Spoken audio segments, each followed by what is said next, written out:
Yeah, it was a weird, clean bathroom in a gas station. Oh shit, we're on. Oh, hi. What's up, party people? Welcome to the stream. Welcome to tonight's episode of the stream. Let's get the nonsense that's good, that's not nonsense, out of the way first, because the rest is nonsense from this point forward. Tonight's episode. Fuck you, Dylan. Thank you for handling that one for me. I don't know what you guys are talking about.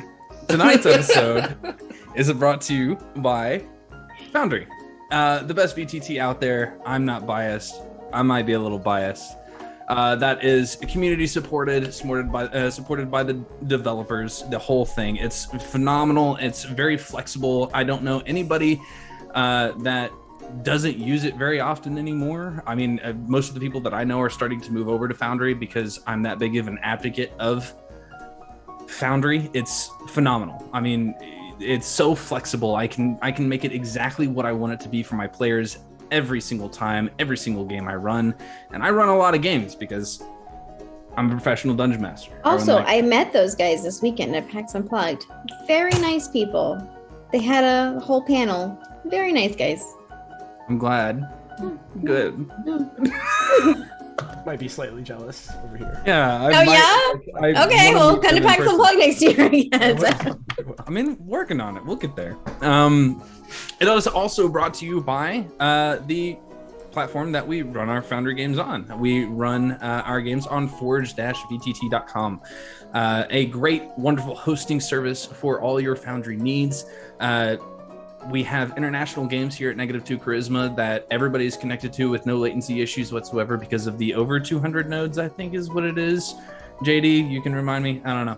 Doesn't matter. It's ridiculous because nodes, man. You got it. It's quick. It's there. It's always available to you and your players as long as you have your game up and running. Everybody can connect to it. It works out wonderfully every time for everybody. Yeah. They have a few different membership options.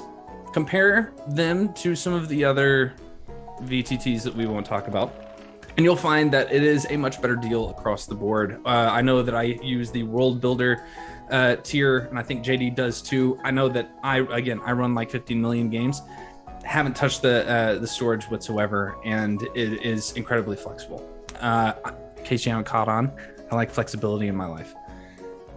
So would you say that like Forge and is like Forge and Foundry and all that, would they be the yoga of VTTs because of their flexibility? All right, well, guys, I just hosed you, Chuck. I just hosed you, Chuck. We're talking more like the jackhammer, really, I guess, of the multi-tool of the Eiffel Tower of VTT. The correct VTT and hosting service combo. It's also brought to you by a few different artists that I am a big fan of and have gotten in contact with a handful of them at the very least if they're not on Creative Commons. We use the everyday Kevin MacLeod for some stuff. I use Andrew Nakarada. I use, I should really write down their names. Because I'm that organized. Yeah, I use a lot of people. If you really want that list, get a hold of me on Twitter, find me on Discord. I'm all over the place at DM_Chuck. Hit me up. Am I missing anything, JD? You're muted on our end. What? I think you nailed it, dude. Yeah, great job. With the exception of Heavy Arms. Oh, right. Thank you. Thank you. I guess don't ask me. Man, you're fucking boy, too. Like, yeah. Oh, wow. Listen, he's been radio silent all month long, so I have no idea what he's working on. I'm hoping it's his alchemy almanac. If I can say the words, it's a stupid tongue twister because he hates me. But I've seen previews of some of the stuff that he's doing. Top notch, phenomenal. Go find him on Patreon. Heavy Arms. Guy is great at homebrewing anything, and he's super great. He's super humorous. Love the guy. We're using his gunslinger. We may or may not be using some of his runesmithing guide in this game. I haven't quite decided yet. We're getting there. Yeah, fantastic. Go check him out. Okay, now I think I'm done. Thank you. You think you're good now? Yeah, Forge, Foundry, Heavy Arms, Tabletop Audio, Dragon Knight Dice. Oh, wait. I don't do tabletop audio very often, but I do use it over the stream. Although I do love them. Just go check out tabletopaudio.com. Yeah. We love it because I just saw the art come up on the thing. That's why. Yeah. I think they're like perpetually rotating through there, but. Of course, Dragon Knight Dice. So we're doing a couple giveaways. I see Black EXE down there already redeemed their dice entry for this episode. 2,000 elf eggs wins you a custom set of Dragon Knight Dice. This month's dice are based off of Kalita. She is a tiefling druid from our Tuesday night D&D sessions. And they are absolutely gorgeous. You can go to Dragon Knight's TikTok and see them actually get unmolded as she makes them right there. And they are, there are only 2 in existence, 2 sets, the one that Kalita has and the one that you could have. So, go ahead and spend those. Also, if that's not enough, or you have more eggs than, you're right, Black won last month, so he knows, he can tell you, or they can tell you. If that's not enough, we're giving away a game tonight. And I picked out a game especially just for all of you guys, and I hope you'll appreciate what we are giving away tonight. Raccoon Hero Under the Sea. I don't know what that is. It's very appropriate, honestly. I get it. But I love it. Just because we needed one more fucking animal to be in this show. To round off our Zootopia-style game, we're giving away a Raccoon Hero Under the Sea.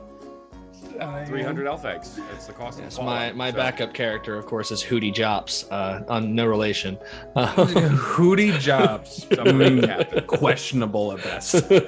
Hey, I can run that game. But I think that's it. I'm not giving anything else. I'm not giving anything else away. Not for this motley crew. Hey, we also got in artwork, didn't we? I mean, like, it's fantastic. If you're not part of our Discord, go check it out and you can see the full image of it. I know that we have it rotating on our stream. We have freaking Wilhelm's art, and it's fantastic. And in the words of JD, damn. Yeah. Damn. One spicy ASMR. Gross. Wait, he's an Asmar? What? I thought he was a human. Okay, this changes everything. She is no longer interested. Yeah, I'm no longer interested. I'm only interested in humans. That's it. Figures. Not alligator men or anything. No, definitely not. I want that radio recap now, please. Amen. This is Mr. Anthony by examples in this studio. Winchell, America's one-man newspaper. Nation, tomorrow morning, you'll say it. Well, have you tried? It's another stupendous day in Kasmar. Our favorite district dicks had their work cut out for them. Oh, look, it's their old friend, Madame Blightcloak. What a... Wait, where are they?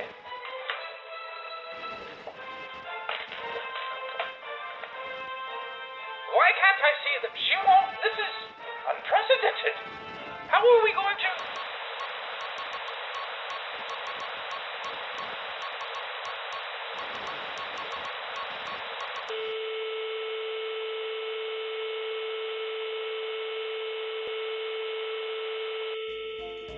Spooky.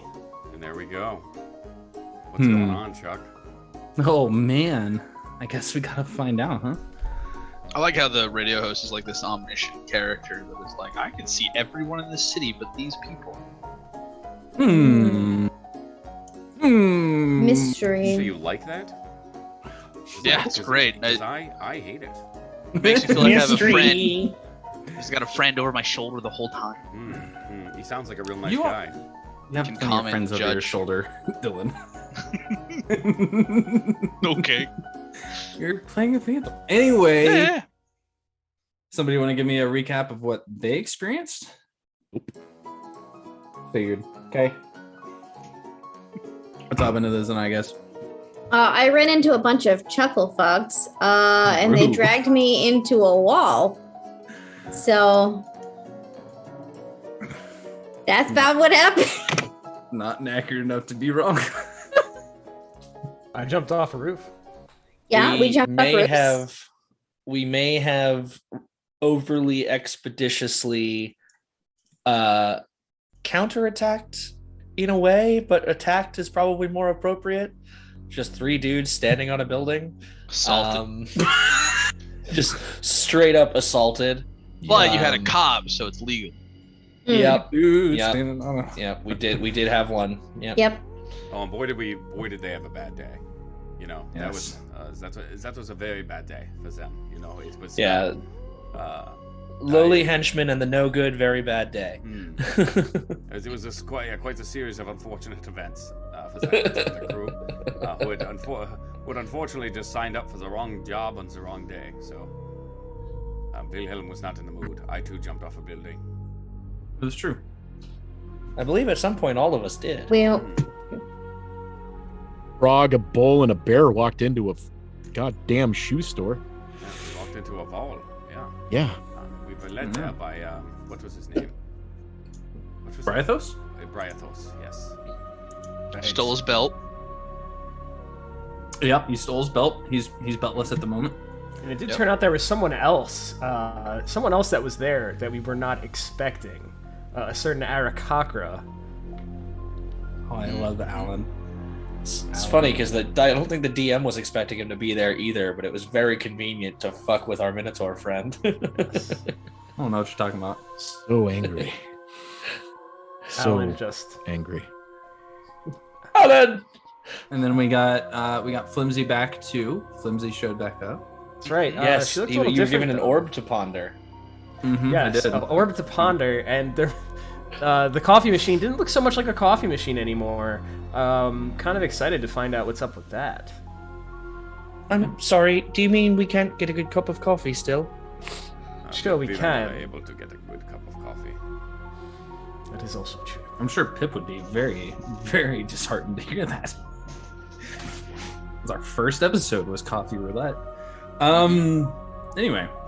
Oh, Mac's single now, ladies of Kasmar.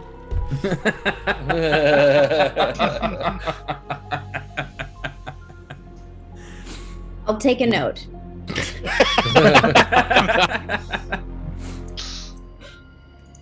All right. Anything else? Just sheer anger. That's all. All right, cool. Well, I mean, there's a reason that Mac is single. Well, yeah, because he got decked by his girlfriend. His girlfriend is apparently in league with these people that have, shot him and his Villains. coworkers, and screwed and shot Dylan and shot Pip, and and now No, they shot Dylan. Yeah. That's And- right. Yeah. Sometime in the near future, I think we're going to meet Lawrence Fishburne and Keanu Reeves, but I'm not entirely certain of that.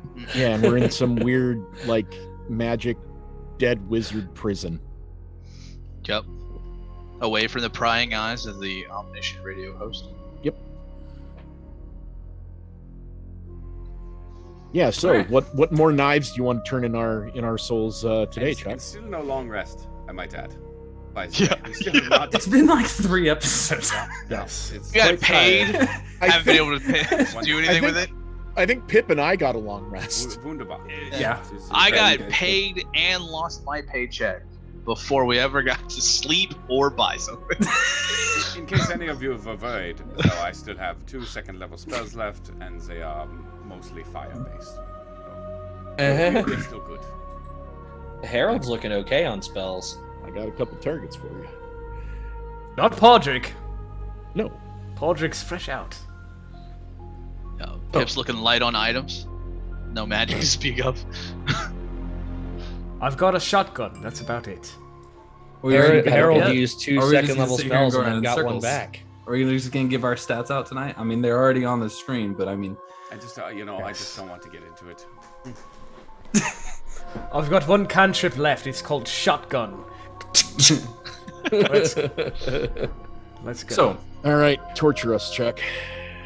as you sit in your jail cells upon that purple crystal that has that soft glow that is ever present inside of your stone prisons, you hear another set of footsteps that's a little bit heavier than the ones that are apparently Mabel's. After you hear that loud As the door closes, echoing down the hallway. You have no idea how long it is. You hear those footsteps give a bit of a deeper thud to it. And a figure steps around into view for you, Pip. He is kind of this bluish white skin fellow in a trench coat, and he's got a set of boots on. He's maybe about 5'9", long elvish ears. He pulls off his trilby off of the very nicely combed over hair and just says, "Pip." Hello. "Come with me." And he pulls out a set of manacles and he taps them to the bars, which immediately begin to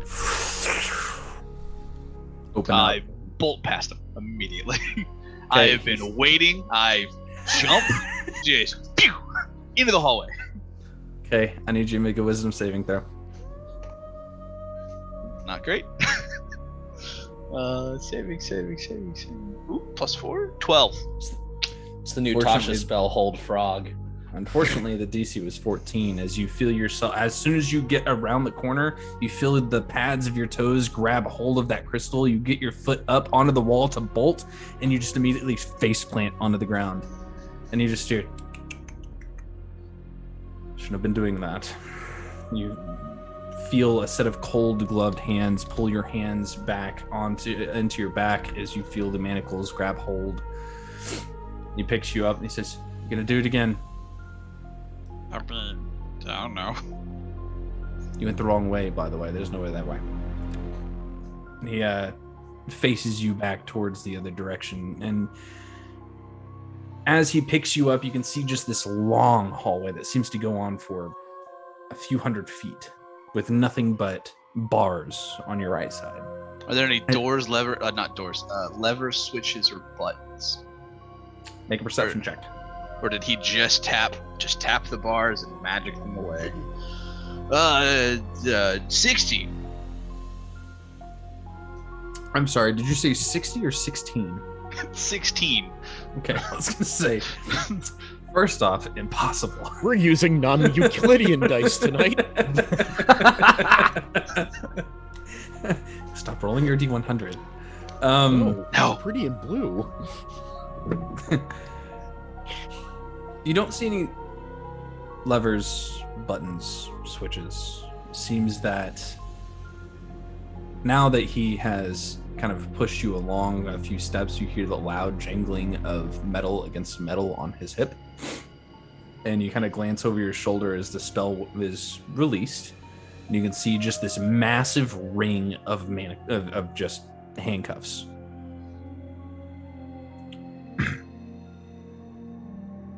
And he points you back the other direction, maybe a dozen feet or so away from the door. You can see a set of lights on either side of it that are just built into the wall. They've got kind of that great feel to them.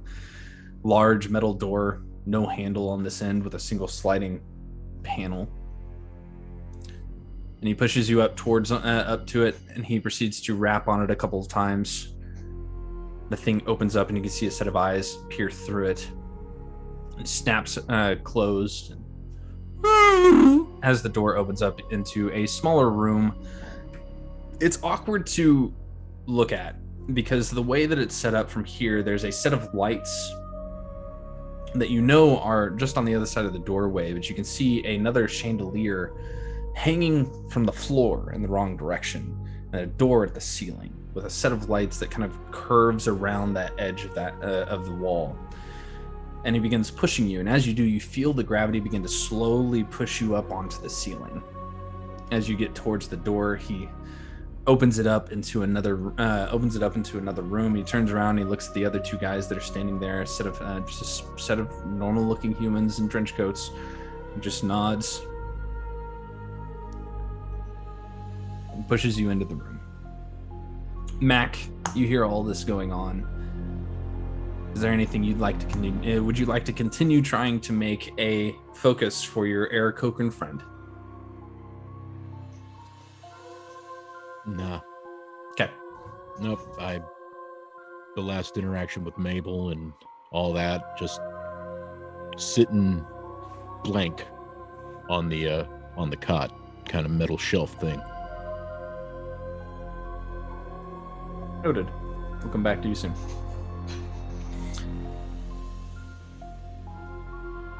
The other four. As you step through the wall, there is an odd sensation of static across your skin, underneath your fur. And your vision goes black as you're following this apparent ASMR holding his pants up with one hand into this wall. And you just hear him just say, "Just follow my voice. We'll be there soon. Won't take long." Yeah, let's just not get clever here. As you're walking along, you can actually feel the walls on either side. It's like it's a long, dark hallway. Your dark vision doesn't work, just for the record. Can I cast light? You cast light. Let me check the spell.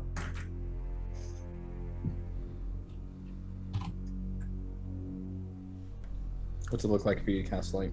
Is it just a small flame? Yeah, I would say it just forms sort of in the palm of my hand. It illuminates outward. Maybe less a flame actually, and more like a small sun. You have it. You flick it up. And only you can just barely see this small mote of light on your fingertip, and it doesn't light anything else up. Well, I guess we're going in fucking blind then. Isa, I'll just dispel it. Okay. Buddy system, anyone? Can you take us down? It's fine. Quite. This is odd. There are walls here, but this isn't really a place, is it? What is this? You can roll an Arcana check. All right. I would actually like to do that if you don't mind, as well. Oh, that's 21. cocked. 21. Jasper was right. What'd you get? It's in that one. You're not sure what the spell is offhand, Harold. But Ryan, there is a spell that is very private. Very, very private. And it seems like this is layered upon, layers upon layers upon layers of this private sanctum spell. I see. Friends, whatever happens in here, I don't think there's any way for the information to get out, so be on your hooves.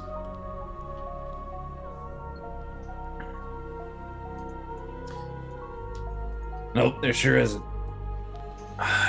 And after about another 5 minutes of walking, just straight, there's no curves, there's no downward grade, there's nothing, it's just a straight shot. And you know that even though you were walking through a wall, there should have been building on the other side at some point. There should have been street. Like the sound itself begins to just dissipate behind you.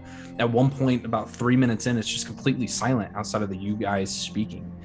And is it like void? Like, is that what we're experiencing right now? yes, Okay. feels that way. There's still walls, and you can still walk. You can still feel that underneath your feet. You can still feel the air kind of moving around you, but it's kind of hard to grasp where you're at. I'm going to take a piece of chalk out of my bag, and I want to draw a line on the wall as I'm walking down. I want to see if anything strange happens to it, if we are turned around, or make sure nothing funny is happening. Okay. Yeah, I mean, you can't see the mark on the wall, so That's very odd. And I'd start drawing. like you can't even see the walls. You just know that they're there because you've bumped into them once or twice. Oh, I see. Well, I'll just draw a little smiley face and says Podrick was here. Then I go on my merry way. All right. Again, after that, about 5 minutes or so, there's a bit of a pile up as who's directly behind Brythos? That would be me. I would be directly behind him. Okay. I'd be behind Pod. Pod, as you're just kind of walking along, all of a sudden he doesn't give you any warning. He just stops, and and everybody just one after another slams into you. You can feel his gaze. He just says, "Seriously?" And you can hear a soft scratching sound on what sounds like metal. Before there's a loud as a door opens in front of you made of solid steel. And it's blinding. Your eyes have to adjust to the light for a moment before you see this bright purple light just start emanating from the room ahead as you see this massive cavernous space full of people. And whenever I say massive, I mean a solid 800 feet in one direction. The ceiling is probably somewhere in the realm of 500 feet high. And it's just full of people. There are desks everywhere. There's a few globes of light that are currently floating over near where these people are, giving them a little bit more light. And you can see a menagerie of just hundreds of people. Every race, every kind. You even see a few rather large devils, like a couple of ice devils standing over the top of a very small table. It's almost comical to look at nearby, as they are currently talking in Infernal over the top of this desk and smacking it every once in a while. Pip, you walk in from another angle into this same room, and the thing that really catches your eye for the most part is this massive monstrosity of machinery in the center of the room that looks like a telescope pointed straight up to that stone. And you can see a small desk with people sitting at it that are nearby that are occasionally writing things. You can see a couple more desks that are kind of set made in this bit of a semicircle space here. And you guys would all recognize Mabel standing near that telescope, that large magnifying glass, talking with a human man in a trench coat, because it seems like everybody in here is wearing a trench coat for the most part. Just kind of going back and forth, occasionally looking up into it, at it. In another corner of the room, you can see an entire workshop has been built where there are a variety of different vehicles that are all posed at a variety of different holes, pointed and ready to move forward. You can see a large swath of bookshelves where you can see people coming and going as they begin pulling books off and going back and forth. It's busy. These vehicles, does it seem like they're preparing to head out, or they're just stationed there kind of thing? Some of them are, one of them, as you guys walk in, proceeds to take off into the tunnels. What?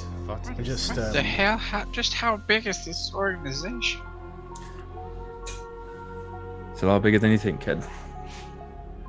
I thought you guys were good for secrecy here. What? You're not very good at it. No, we're not. And you guys can both, at this point, I would think that whoever may have the highest passive perception, I think it's probably Harold. Probably. Harold or Wilhelm see your green friend with his hands behind his back with this soft blue skinned fellow leading him down some steps into the space, maybe a few dozen feet away. I look like I'm about to say something, but I don't. I just look over at Wilhelm. Yes, I see it's Briar's house. I mean, is anyone keen to our presence? Anyone deem alarmed? They aren't alarmed, but a couple of them, like a few people, kind of look up at you guys, and others are, and starting Harold to is like in- you see one person completely rip up a sheet and then start all over again as she sees you guys. Harold is in this like weird headspace of like just looking around at everything and like, oh my, this is incredible. This has been here this whole time. Save it. We know. It's mind-boggling. Get over it. Is it bigger on the inside? No. So, obviously, you cannot give us all the answers that we need. Actually, I can talk freely here. Okay, Who do you want to talk to? Well, our friends is who I would love to talk to. In particular, the green one you just took away was there. But before we head there, I want to know what I'm walking into. So how about we start at the top? He leans over at a table and kind of knocks it twice. He says, "Hey, give me a coat." And you see a dwarven fellow walk over to a coat rack. He pulls one off, and one like sprouts from it. And he hands it off to Bryathos. Bryathos proceeds to put the trench coat on. You see him pull a belt out from his belt off of the trench coat and put it around his pants. He For holds all the those trench coat secrets, in high place. fashion remains a secret here, does it? Always will be. So, what was your question? Sorry. So many questions. I can imagine But so. let's start with the most prudent ones, shall we? Where are we? What is all this? What are you doing with my friends? He looks over at Pip. No idea what he's doing here. I don't know who all you consider friends. First off, we are... Pretty short list. Welcome to the Order of the Trenchcoats, also known as the Shaded Lilies. Depends on who you ask. Things are a little weird here. Oh, so you're in charge of all the... No, by no means. Fuck no. I ain't, no, Right. So whoever is, you asked who we want to talk to, that's the one. He's consulting who's in charge. He just says, you're wanting the man in charge. Ooh, woman. Brought Not us here picky. for a reason, yeah? Doesn't have to be a man. I brought you here because I couldn't get rid of you without getting caught myself. So it's more of a self-preservation thing than anything else, to be real honest. Maybe you could give us the tour. Yeah, maybe No. Is there like a pamphlet? And he taps twice on that desk again, and the dwarf just goes, "What? I'm busy here." And you can see him with like a large book that he's currently like scribbling notes down into. You can see he has many forms that he's currently keeping in What order. any of the notes are. Roll a perception check. What languages do you know? So those are two very different questions. Make up your mind. No. I believe I speak Celestial and Common and Abyssal and Infernal. Hey, nice. No, you don't recognize the writing. If you want to roll that perception check. Oh, you kind of ruined it. I didn't. There's tricks. Uh, With a well, 19. That's a 19, yeah. As he's writing, about a few marks down, it looks like it begins to shift runes, like it's creating its own cipher. Interesting.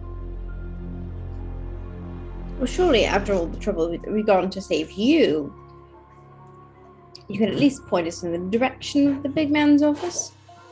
He points Or at towards the least- I telescope. do think before we get there, before we see the big man,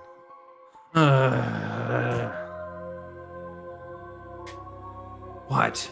well, okay, so the Shaded Lily, you're part of the trench coats or whatever. Okay, I understand this. Again, I am familiar with these types of environments. What would you say your mission statement is? And have you put it on a form? You know, I'm not really the guy to talk to about that. Do you have health care? Yeah, actually. Benefits 401k? Mm-hmm. Actually, we don't have to worry about money, so it's fine. Neither do you, but that's beside the point. Well, I've not worried about money for some time, knowing my family, but... Right. Okay, fine. Money is superfluous here. I am getting awfully tired and aggravated at having more questions. Do you need a than answers. nap? You didn't like people get cranky when they haven't It's definitely slept, on so do you need a the. nap? It's not off the table, but I would say first. We have space for Harold you can't really sleep. want I am in this weird headspace, where it's like, hey, curiosity. I want to know what's going on. Oh, hey, I just saw my friend taken away. Maybe I just start lighting things on fire. So before that happens, maybe we just start getting to the answer part of all the questions. If you are being pushed towards the telescope as this conversation is being had here, and you happen to see, like, it's a bit of a hill over to them. You can actually see them up on this hill, standing near a door that's open, talking to a dude. I just make eye contact. There's not much. Just hey, you don't have to push. You can just point. Yes, well, if everything was as simple as you're saying it is. We've already shown you can keep me here. It's okay. Look, Bruce wants to talk to you. Brucey. Don't call him that. He won't like it. Oh, okay, fine, whatever. Can I sneakily try to? Is he behind me? Yeah, he's holding on to the manacles, like pushing you along. Never mind.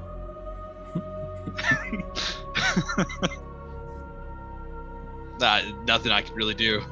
I'm in a room full of a lot of strangers. I have 0 weapons. Actually, I look around for weapons. Are there any loose pens? Pencils, wooden shanks? Anyone else armed? Oh yeah, everybody seems to have some semblance of a weapon nearby. There's a few like letter openers that have been stabbed into the desks. Okay. I clock that. A variety of different pens, all different just colors. Keeping track of what's near me as we forward. But none of them seem hostile at all to us. Nobody seems to even give 2 shits that you guys are here.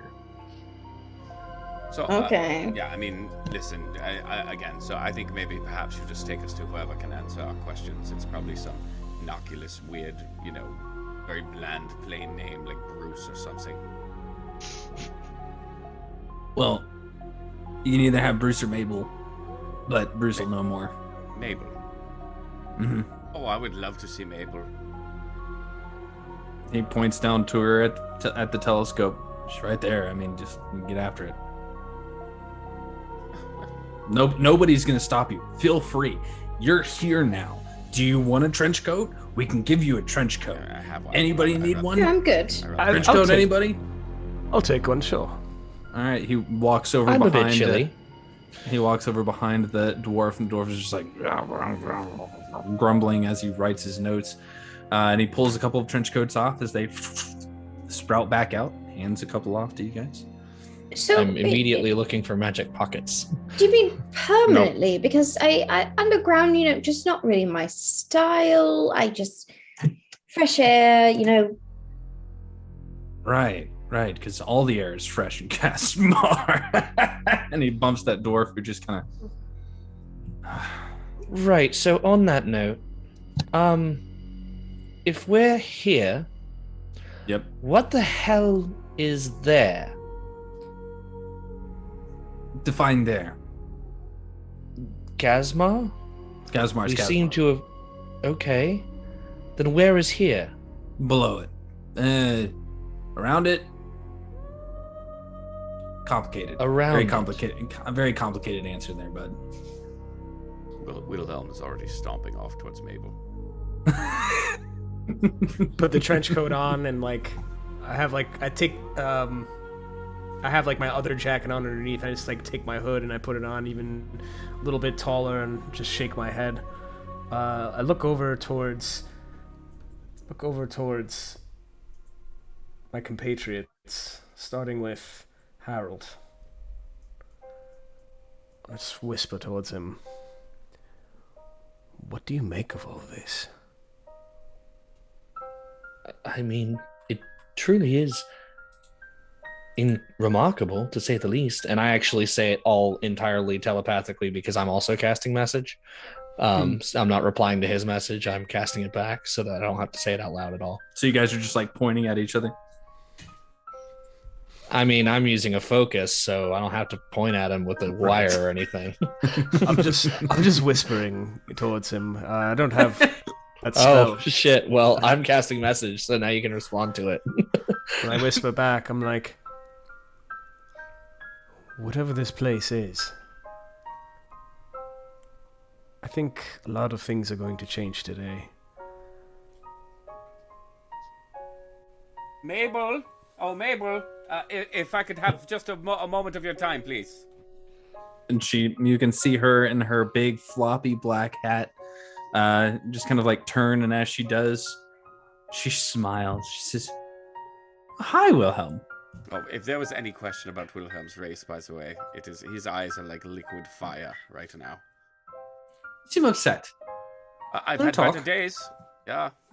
Malik, and she taps the guy. This is Wilhelm. Yeah, oh, Malik, Uh, absolute pleasure. I've heard so much about you. Where's Mac? He's in a place to calm down. Am I there? Yeah, you come walking up as he's just like, "Oh, Mabel."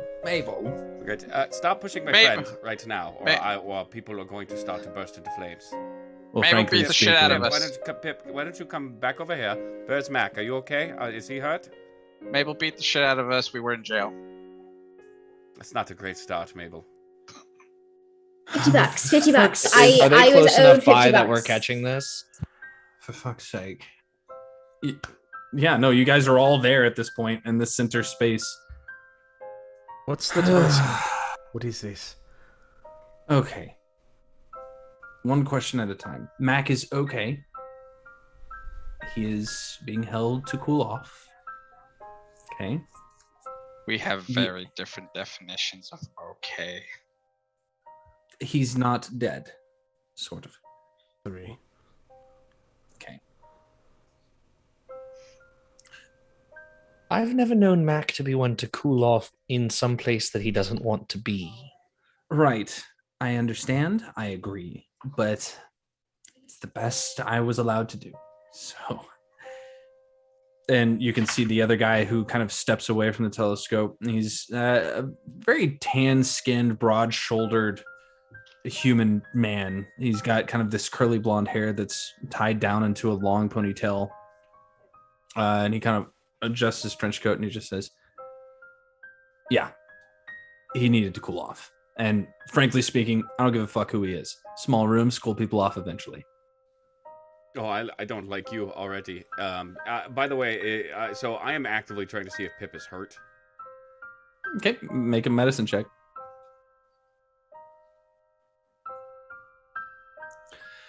That's okay. Most people don't like me when they first meet me. I don't like you after. I think I don't think it's ever going to happen between you and I. That's a 9, so maybe I'm just too angry. You see a welt on the top of his head. My clothes beyond are that- noticeably probably in worse condition. They're very soaked through in some places, and Yeah. like just like a little like dry in a weird like bar shape across the chest.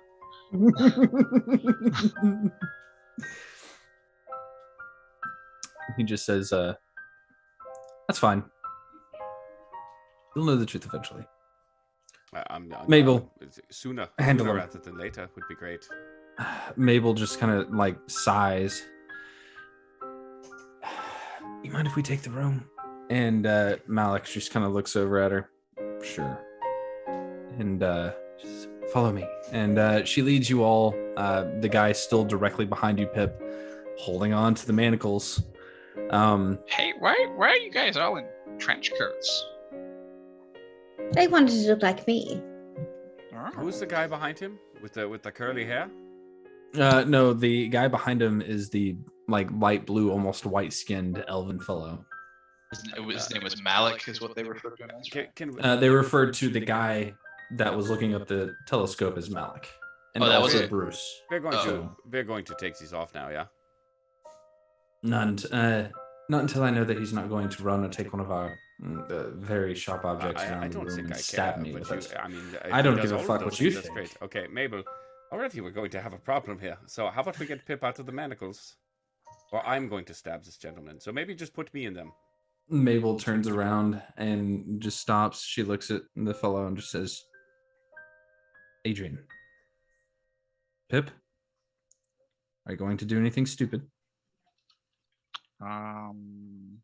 No. Unfortunately, I don't believe you. Yeah, I didn't get to roll. The with it.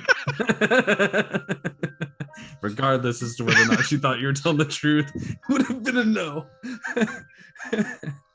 Phrasing is important. Let's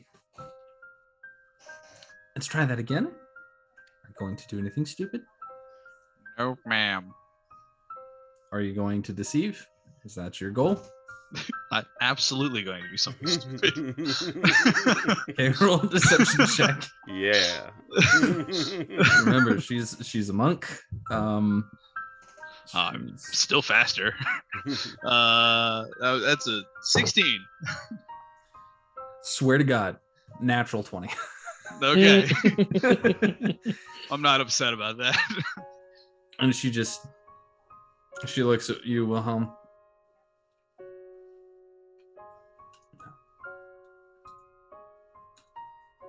No. Maybe whenever we get into a smaller room. You don't understand. Mac is in jail, and he's I do stuck. understand. I'm not happy about it either. And I look specifically at Wilhelm. He's stuck with Alan.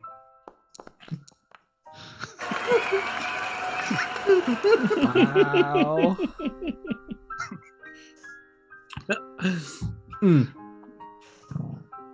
For those in the trench coats or any sort of warm clothing, it is the temperature. I don't know if there is temperature, but if you're near Wilhelm, it is getting hotter and hotter. But Pip, what is it that we do? We solve mysteries. Right. So first, let us solve this mystery. We know Mac will be okay. Okay, what mystery are we solving? Like the mystery of where we're at, the mystery of if she's truly a conniving bitch, the mystery of... No, that's unnecessary, frankly. It's Well, I've heard a lot of stories for the past couple of days.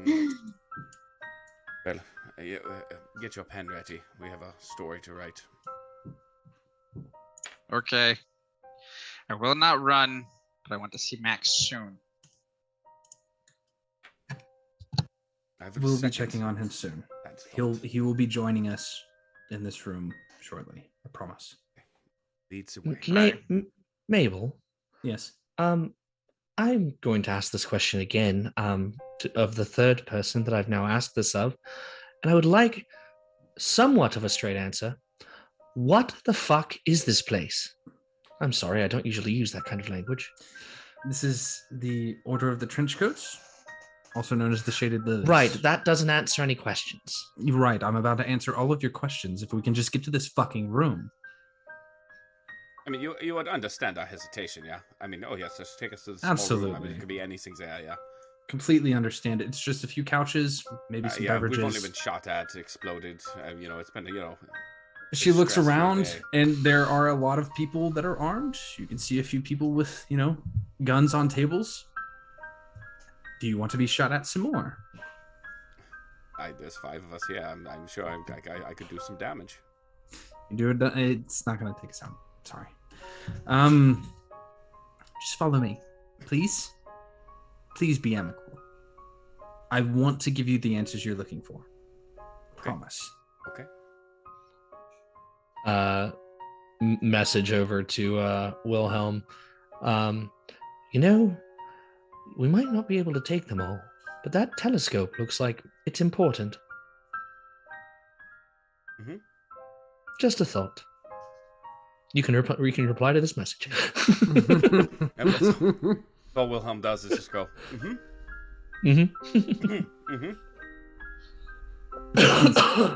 leading you up this set of stairs. And she starts pointing at a variety of different things, explaining kind of the various different portions of this room. She says, there's the mechanics ward over there. There's the library over there. We have magical implements over there. We have our note takers over there. We have our...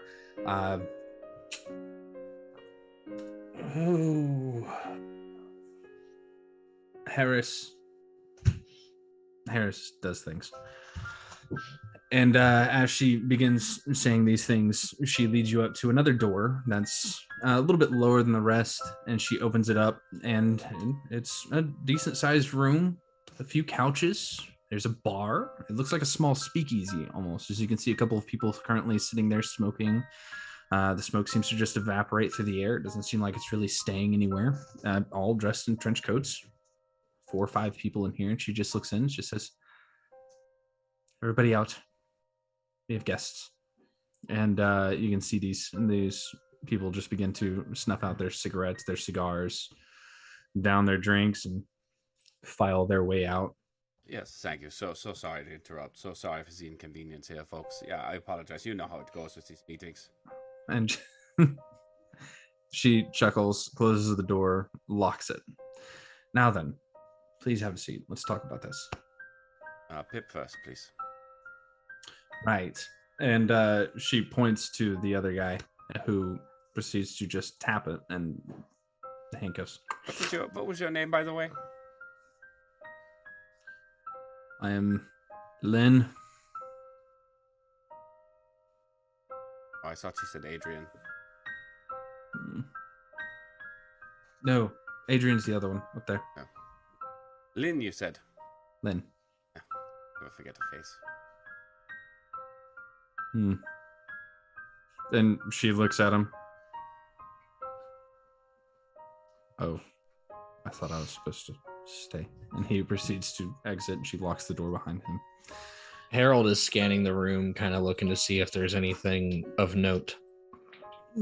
Make a perception check. Podrick is immediately going behind the bar and is going to start pouring drinks for himself and everybody else. Ooh, yes, I'll help you mix. Wonderful. Little, cocktail shaker fancy. Well, if it's perception, it's a 12 plus 7 is 19. If it's investigation, it's a 12 plus 8 is 20. Glancing around the room, there's nothing really of note per se. It is wallpapered. It's very nicely handled, painted in some spaces. There's a nice accent wall with a variety of different posters from a bunch of different acts that may have been we established downtown. whether or not it's colorful in here? It is. It's very colorful. Light in all spaces. This is strange. We'll talk about it. I go behind the bar. Is there a bucket? Yep. I take the bucket. I go over to the water cooler. Right, because every waiting room. Yep, it sure does have a water cooler. I, as everyone's talking, I just not saying a word. Walk over, put the bucket down, take the water cooler, pop that off messily, dump the water in the bucket, put it back on, sit in the bucket. I'm dehydrated. I'm sorry. I should have thought of that. I'm very sorry, Pip. Please continue.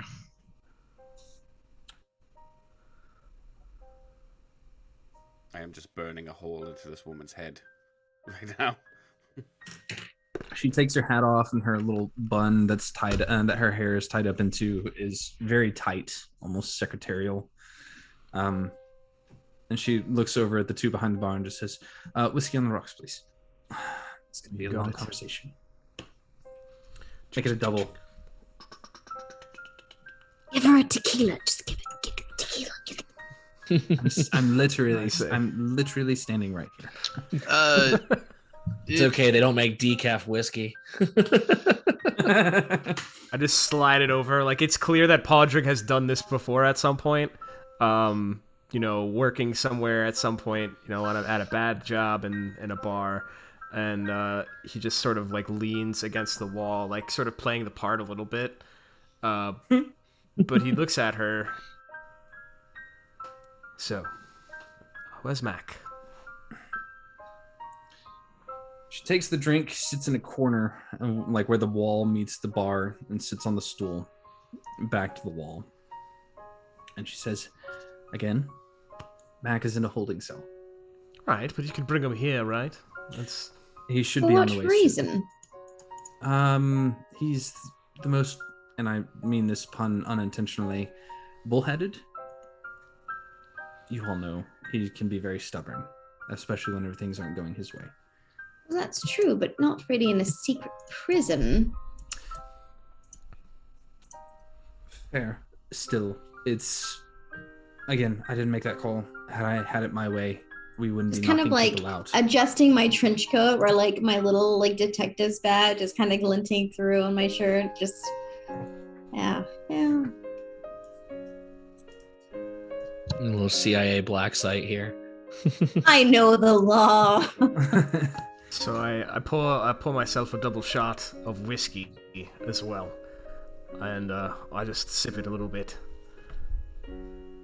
Well, when Mac gets here, we can get into the nitty gritty. As long as you can guarantee his safety. Oh, he's safe. All of you are safe here. All of us are. So, I may have gotten shot by one of your men. The interest. Yes. It was wait, what? The interest? Oh, Yeah. yeah. I found Tannel. Oh.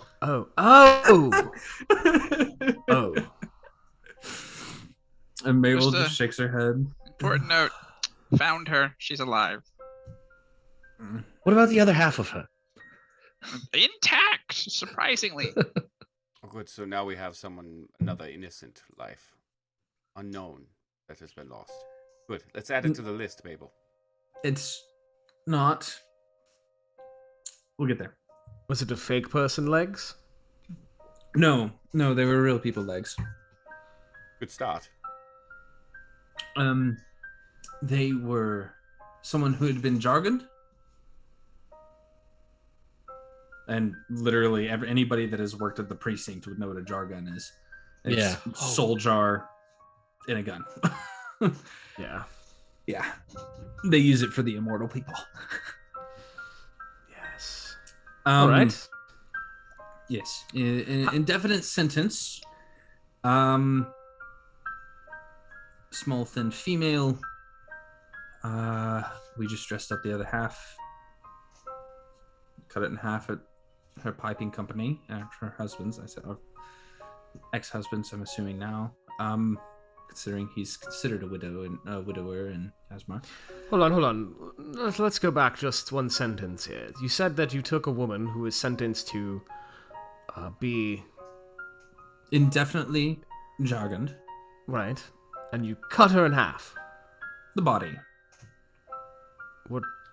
Either way, still crime. Technically, they could put it back in another body if they decided to let her go. It's true. It's just kind of one of those things. Mm-hmm. All right, well, if that's the case. To argue semantics with criminals at this point. But no, please do go on. So you said, and I think this intrigues both myself and Harold here. You said in Kasmar. We walked through a wall to get here, so let's start there. Where are we? Nitty gritty. Details, Mac. Well, Mac has already heard this from me, and Pip, you've heard it as well. Are any of you aware of what a phylactery is? Yes, mostly. Yes. Okay, I guess I will say yes. For those of you who don't know what a phylactery is where a lich, someone who has killed hundreds of thousands of people to gain immortality, holds that a portion of their own soul in order to stay immortal. This usually causes a series of indefinite madnesses upon a person as they die and regenerate near their phylactery, and die and regenerate near their phylactery, and die and regenerate near their phylactery. The only way to truly kill a lich is by destroying the phylactery. Now, then the phylactery itself is very hard to destroy. Hard enough so that it only takes the rarest, most legendary of weapons to actually destroy it. And she takes a long sip off that whiskey and kind of taps the bar at Padre for him to fill it back up a little bit. And she takes it and takes another sip. Thank you. We live on an end one. Kasmar exists and also doesn't exist at the same time. Okay, that's I cross the don't line. like that. I finish my drink and I pour another one for myself. Yeah, I'm just making myself a double. Right, that's usually the reaction that we get. Would I be aware of any liches recently or since the dimming? Make a history or religion check. Pretty high DC.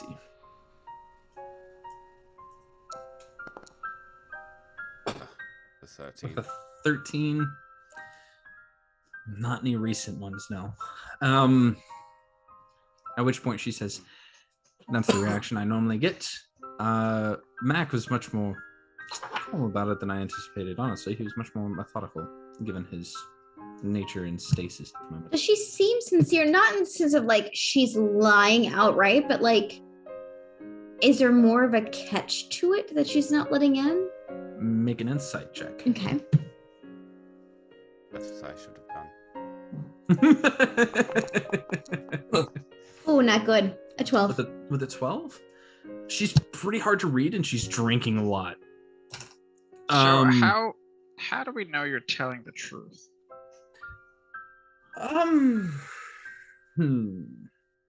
Harold casts detect thoughts. I'm just staying on the surface though. Okay. She's very rapidly trying to turn through a lot of information that you're about to hear in just a moment anyway. But it's like just constant movement as she's trying to find the right things to say without making too much panic. So Harold wants to rely on everyone else to actually take in the information that's going on, but is trying to wait and see if there are points at which she like hesitates in saying something. I'm not looking for what the hesitation is. I'm not looking for like deeper thoughts, but I'm waiting until I get like, like when a fish bites on the hook kind of thing. That's fantastic. She hesitates now because, and we'll roll that 12 over. You can see her trying to find the right words. So I mean, it's just almost pointless to ask. I've seen these cults work in the past, and you can speak with conviction, and you can be told one thing, and you get told it and tell yourself so many times that you just believe it to be true. I don't have. What evidence do you have of this? Purple crystal in the ceiling? I can show you the lich that we're talking about. Okay, well, we will get there. But what is so? I guess my next question is, if that is what we are, or where we are, then what are we? Souls lost to this lich at some level. Kasmar did exist outside of the phylactery, or so we've gathered. So, my question is this: if Kasmar is within the phylactery, where's this place? This place on the surface. At this point, Mac, there is a few guys come in trench coats.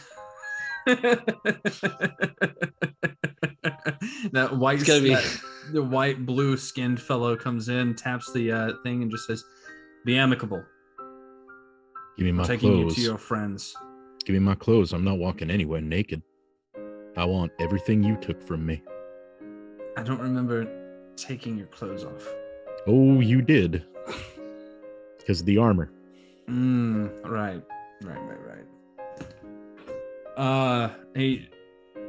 You see him kind of like point off in a direction. I want what I was wearing, what I was carrying. Need his clothes. I guess the flowers. And my hat. My pouches. My cigarettes. And my gun. Not getting the gun. I'm Pouches, absolutely cigarettes. getting the gun. You're not getting the gun. Well, it's coming with us. It'll be there eventually once we have a conversation with a bunch of people, including your friends, your coworkers. I guess I should say. You don't really have a lot of friends, do you? Well, are they currently armed? Because if they are, then I should be. I don't actually know. I think kind of got you in a rub there, didn't I?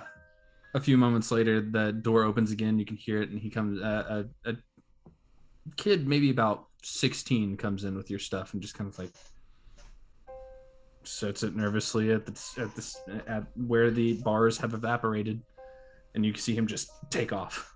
I very calmly don the armor and shift it into what Mac would normally wear, his trench coat and, all his padding and the studded leather that he has, and very calmly put on the belts, take the pouch, roll a cigarette, put the hat on, and just take a long drag. Are you coming or not? I am under my own power. There's many of you. You don't have to put nothing on me. Fine. And he taps the wall, and the bars go back up, and he leaves. But the other two stay. About this time, the white-skinned fellow knocks on the door, and she walks over and just unlocks it, opens it up. She's not wanting to be. Of course, she's not. Hey, Which one of you is not going to do this stupid stuff? I will go. I'll go talk to him. No, you already said that you're going to be doing stupid stuff without saying that you're going to be doing stupid stuff. Are you going to be doing stupid stuff? You mean like having a secret organization built around a phylactery? Or maybe the entire world, maybe the entirety of our city is shooting built around fireballs the or killing convicts and planting evidence. I mean, I can keep going, but anything of that caliber? No. I want to go make sure my friend is okay. Fair enough. Make a persuasion check. I go with him. No. Please? No. I said please. No. I'd like to go with, if you don't mind. They're armed. I'm not. I'm always armed. It's a 13. Okay. Persuasion check from Harold. Oh yeah, finally. Thank you. Thank you, BLM dice. Wait, roll your friend's dice. I did. He did. Oh, I did. My first roll with them was a nat 1. But this is much better. 18 plus 1, so 19. Fine, both of you go. And she lets the two of you exit. Take notes for me, would you? Oh, I've got you. Oh, thank you, dear. And Are you guys going to attempt anything stupid on the way? Harold is genuinely curious. Like, this is like Harold, the whole PI stuff is important to him because it's a curiosity. This is the peak of curiosity. Also, when Harold looks up at the crystal, does it look familiar? It does. And this is me out of character, not remembering what happened like 2 months ago out of game. Did I feel like I kept that on me, but I might have put it away somewhere. You hid it away in a corner of your library. There we go. I'm keeping track of those things. Okay. No, I genuinely, like, I wasn't sure. I would rather not have it on me. There is one thing I would like to do. I have one of Pip's lockpicks, and I want to try to basically take it out of my pocket, put it in flimsy, perhaps like under a wing or under a feather, and just have it land on Pip's shoulder, sort of slide it down to him. I mean, Pip is not handcuffed anymore. I know, but just in case. Okay, cool. Roll sleight of hand for a homunculus servant. Sleight of coffee maker? A sleight of orb. Sleight of orb. I'm gonna. One sec as I look that up. JD, I'm is gonna. Wilhelm gonna do anything stupid on the way there? Okay. I don't. Can think so. No, Harold he is- bamf the owl into existence and have Roger fly towards the crystal to take a look? Sure, absolutely. We'll get there. What were you saying, JD? No, I think I am just singularly focused and purposeful at the moment. I noticed that Harold is intrigued and interested, but I just don't think I care. To me, it all stinks of something incredibly wrong happening. Can I cast guidance on my own homunculus? Yeah. All right. You can do it, Flimsy. No, you can't. It very noticeably lands on Pip's head. And she just shakes her head, takes a sip, sets it down. Fill it up again. Takes another sip. Okay, so a few moments later, Mac, he returns with Harold and Wilhelm. As you guys are walking through, you have that weird sensation of going from walking on the ceiling, like walking on the stone as the gravity shifts to where you're walking on the crystal. And that in between room before you were starting to like give this very soft hum as each footstep hits that crystal. Mac is sitting on his cot, calm ish. Yeah, I will hasten over to him and very quickly do another medicine check. The bars are between the two of you, so go ahead and roll it.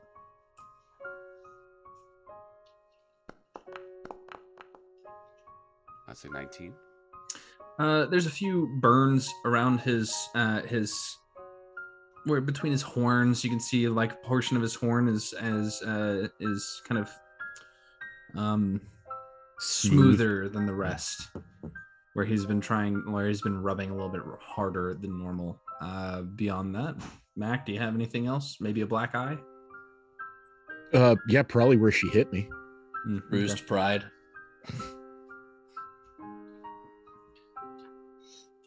You okay, is that champ?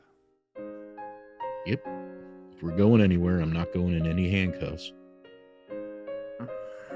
Me neither.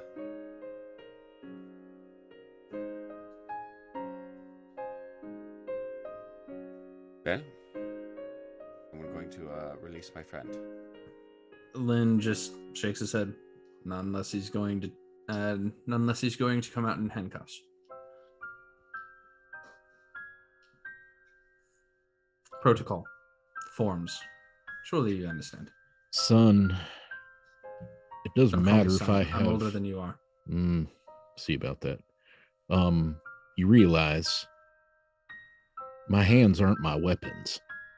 Mm-hmm. You can go ahead and handcuff me and then I'll just gore you. How about you take my word with my friends here and it'll all be fine. I'll tell you what, cuff me instead. You won't do anything. Nope. I'm Persuasion done, check Chief. with advantage for one of you. I'll do it. I've got a pretty high charisma. I just really beefed the last one. I'm not a persuasion. I'm more of an intimidation guy. You also have advantage. 20, So 22.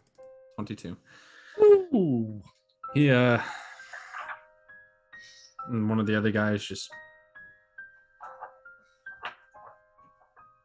then taps it and then proceeds to cuff Wilhelm Front to back. back, holding on to him like he did Pip.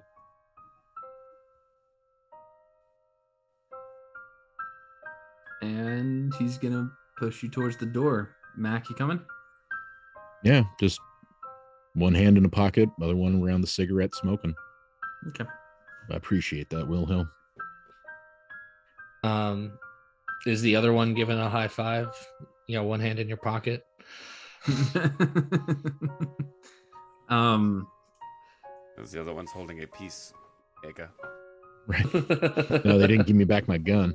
They didn't. He's got his hand like this. He's making finger guns. Stick him up. And the other one's making a gun sign.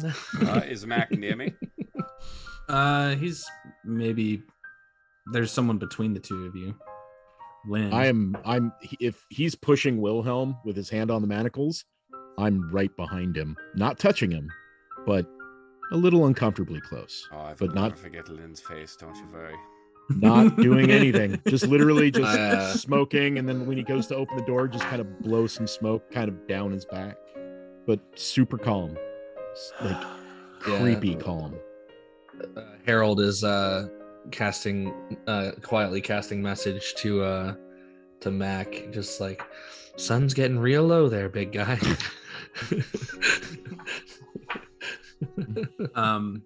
Sure enough, they lead you out into that big open space, the massive telescope.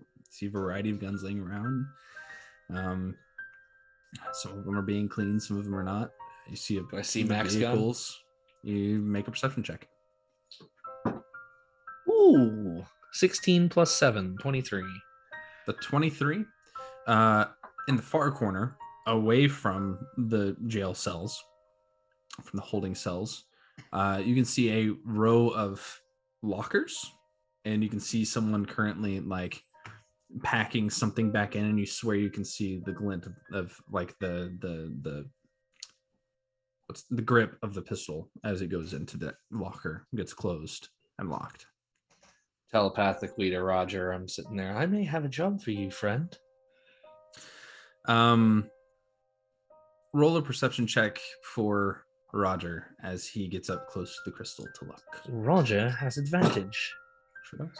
I'd say a 16 plus whatever owls get for fucking advantage or for perception, which is decent. We'll say it's like plus 2 or 3. Let me. I think it's plus 2. I'm getting there. Perception's a plus 3, so that's a 19 total. The 19, as he flies up, big, very deep purple crystal. You can see he sees a few little pockets here and there where the crystal is impure. There's just empty space.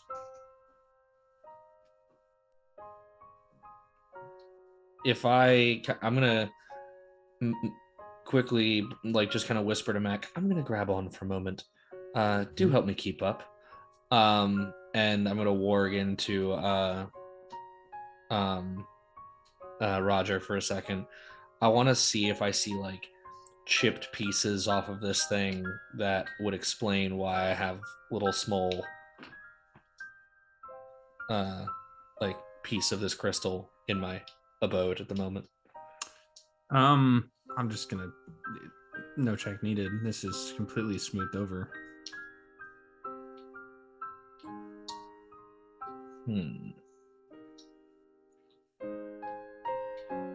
Interesting. Is there anything the two of you would like, the three of you would like to ask Mabel before they come back? Talk to her about. I don't know if I'm necessarily interested in talking to her. Are there any windows in this meeting room, or is it just an enclosed room? You haven't seen windows since you got down here. Can we hear anything going on outside the doors? I mean, yeah, you can hear outside. It's echoing. It's a massive cavern. You can hear people working on vehicles. You can hear the sound of like kind of thing going on as they're working out there. That's the loudest noises. Is it like a construction kind of noise? Yeah, it's like pneumatic tools. Occasionally kind of thing. What in God's name are you building? Oh, that's just the mechanics. Just the mechanics? Yes. Just the mechanics. Pah. Okay, what are they fixing? Vehicles. I've never seen so many vehicles need to be fixed in all my life. We tend to get. You've never been to my work. But just the mechanics. I don't mean to offend. Promise. What's with all the trench coats?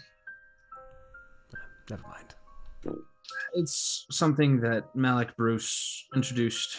He calls us the Order of the Trench Coats. He's obsessed with them. Do they bind you or anything like that? Everyone's wearing them. No, you'll notice out in Kasmar there are a lot of people in trench coats as well. It just helps us blend in, makes us feel a little bit more safe at home. Do you have any enemies in Kasmar? Plenty. Enemies that know about you? Define know about me. And know what we know now? No. Well, maybe a few. Okay.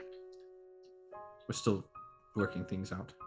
How are you going to defend yourself from Mac? I don't plan on doing anything.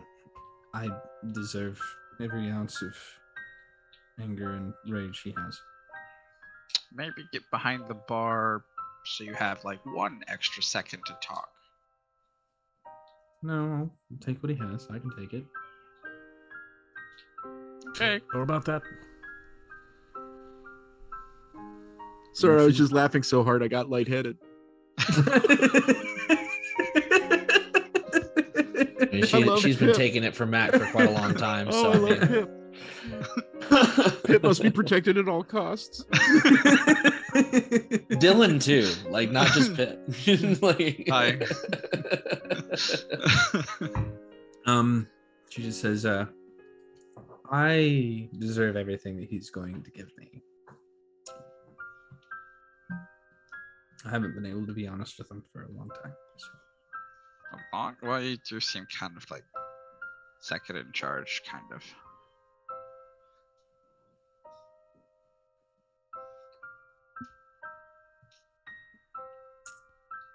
I don't really know what to say about all this. It's very strange. It's not what I was expecting after walking into a wall. I'm not sure what I was expecting, but certainly not this. So, before we get too drunk to continue our conversation, I'm going to put the bottle fine. But well, if what you're saying is true and we're inside a phylactery, it doesn't really matter how drunk we get, does it? Because none of it's real. It's real. It's just not real. Well, let's see if I can break the boundaries of reality. And I pour 8 shots.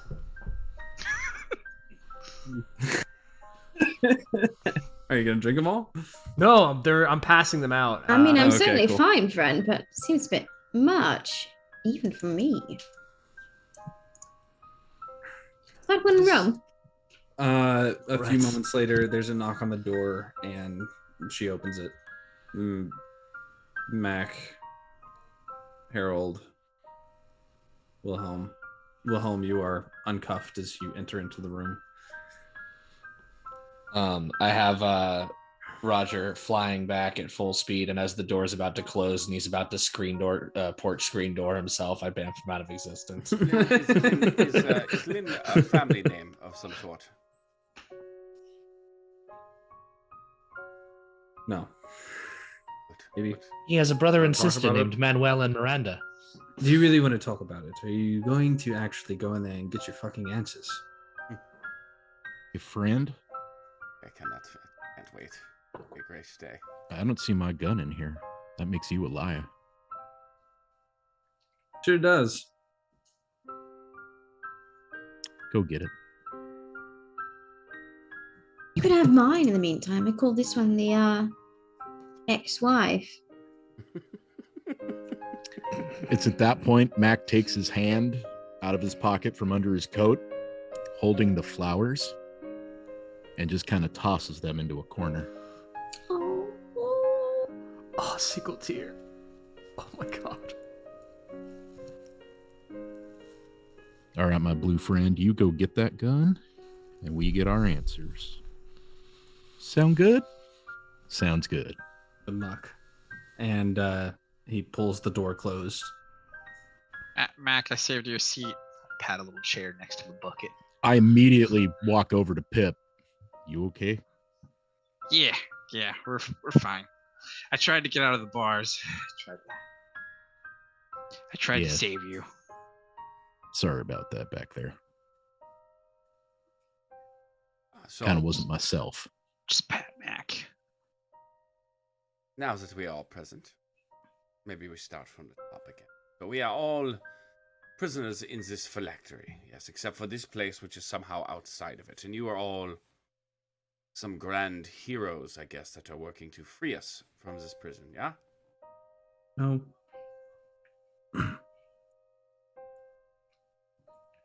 Whereas in the opposite. No. It's just science. Yeah. It's just observation. Yeah. We're just trying to understand why we are here in this space. And what then? Do you want your life preserved here, or do you want to get out? First, let me start at the top. Allow me, if you will.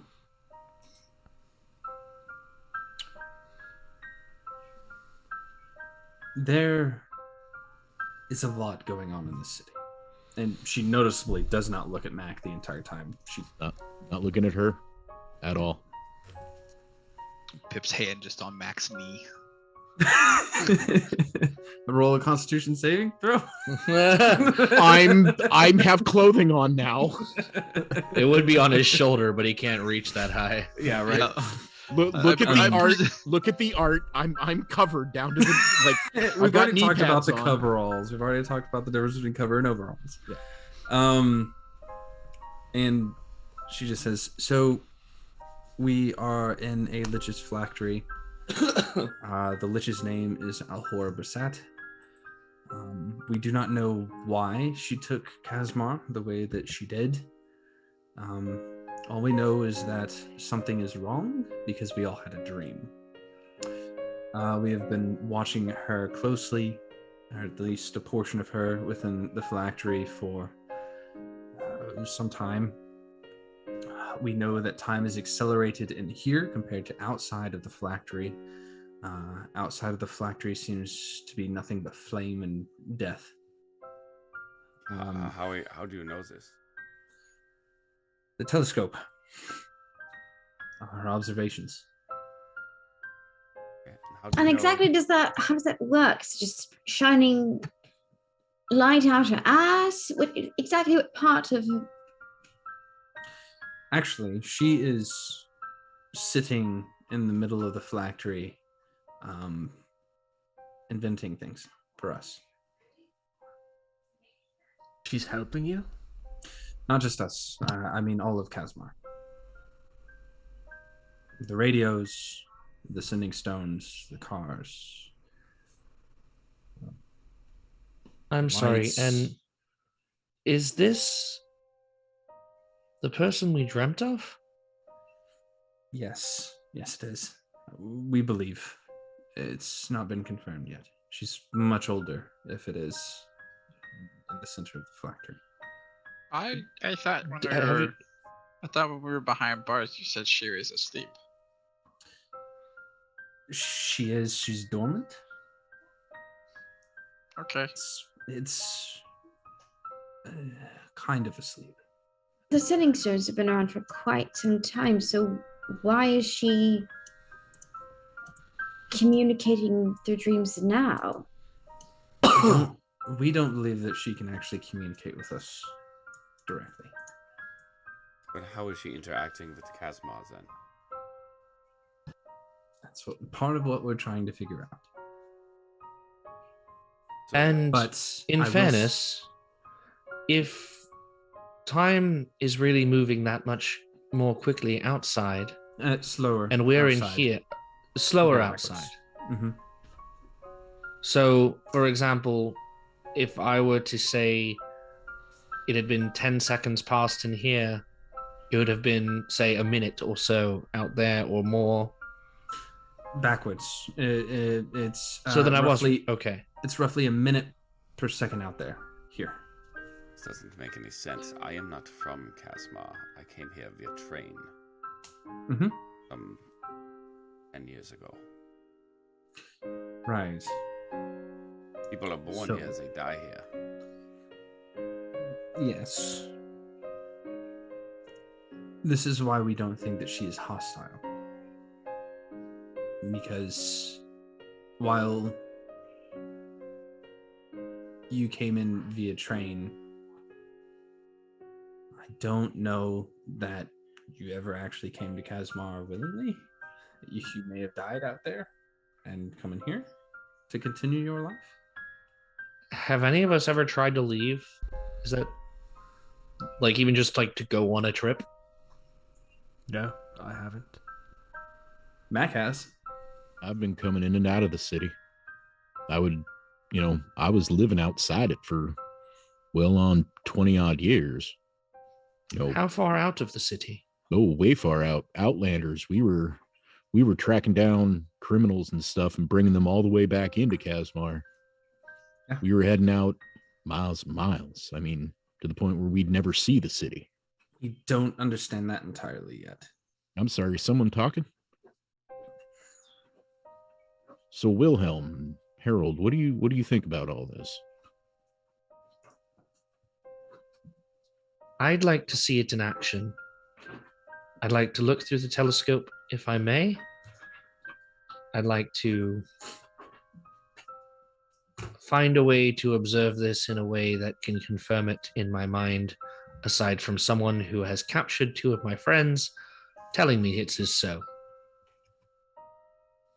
I have so many thoughts and emotions myself in the moment here. But ultimately, what I see is a group of individuals who have a poor set of beliefs. Whether they turn out to be truth or fiction remains to be seen, and I will trust my patriot here to give us details on that subject. But the bigger question is all of this information, this organization, all this underhanded, shady workings. We are all prisoners here. I see a group of people who care nothing for any of these other folks. There's a city down there, out there, in here. And you're treating them like they are ants in a farm for you to play with, for your science. We're not. We okay, you're a little off base on that one. Just Enlighten allow me. I will. It's not that simple. Shooting people is.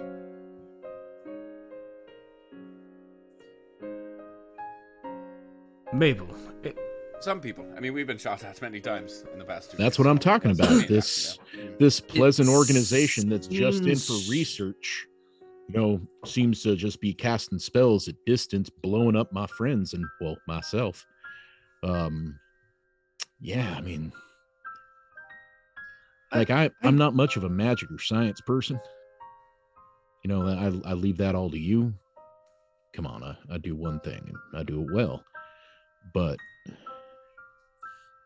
I don't go around just shooting anyone. Like, we're all here for a reason. Like, they want us to see it for themselves. Why try and kill us first? I don't know. It just seems there's 6 of one, half dozen of another, and none of it makes sense. Allow me to explain some of the things that you've been dealing with.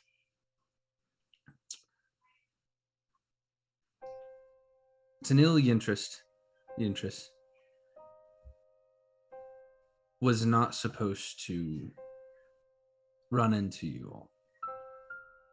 We do not just kill people. Sounds like we might, but we don't.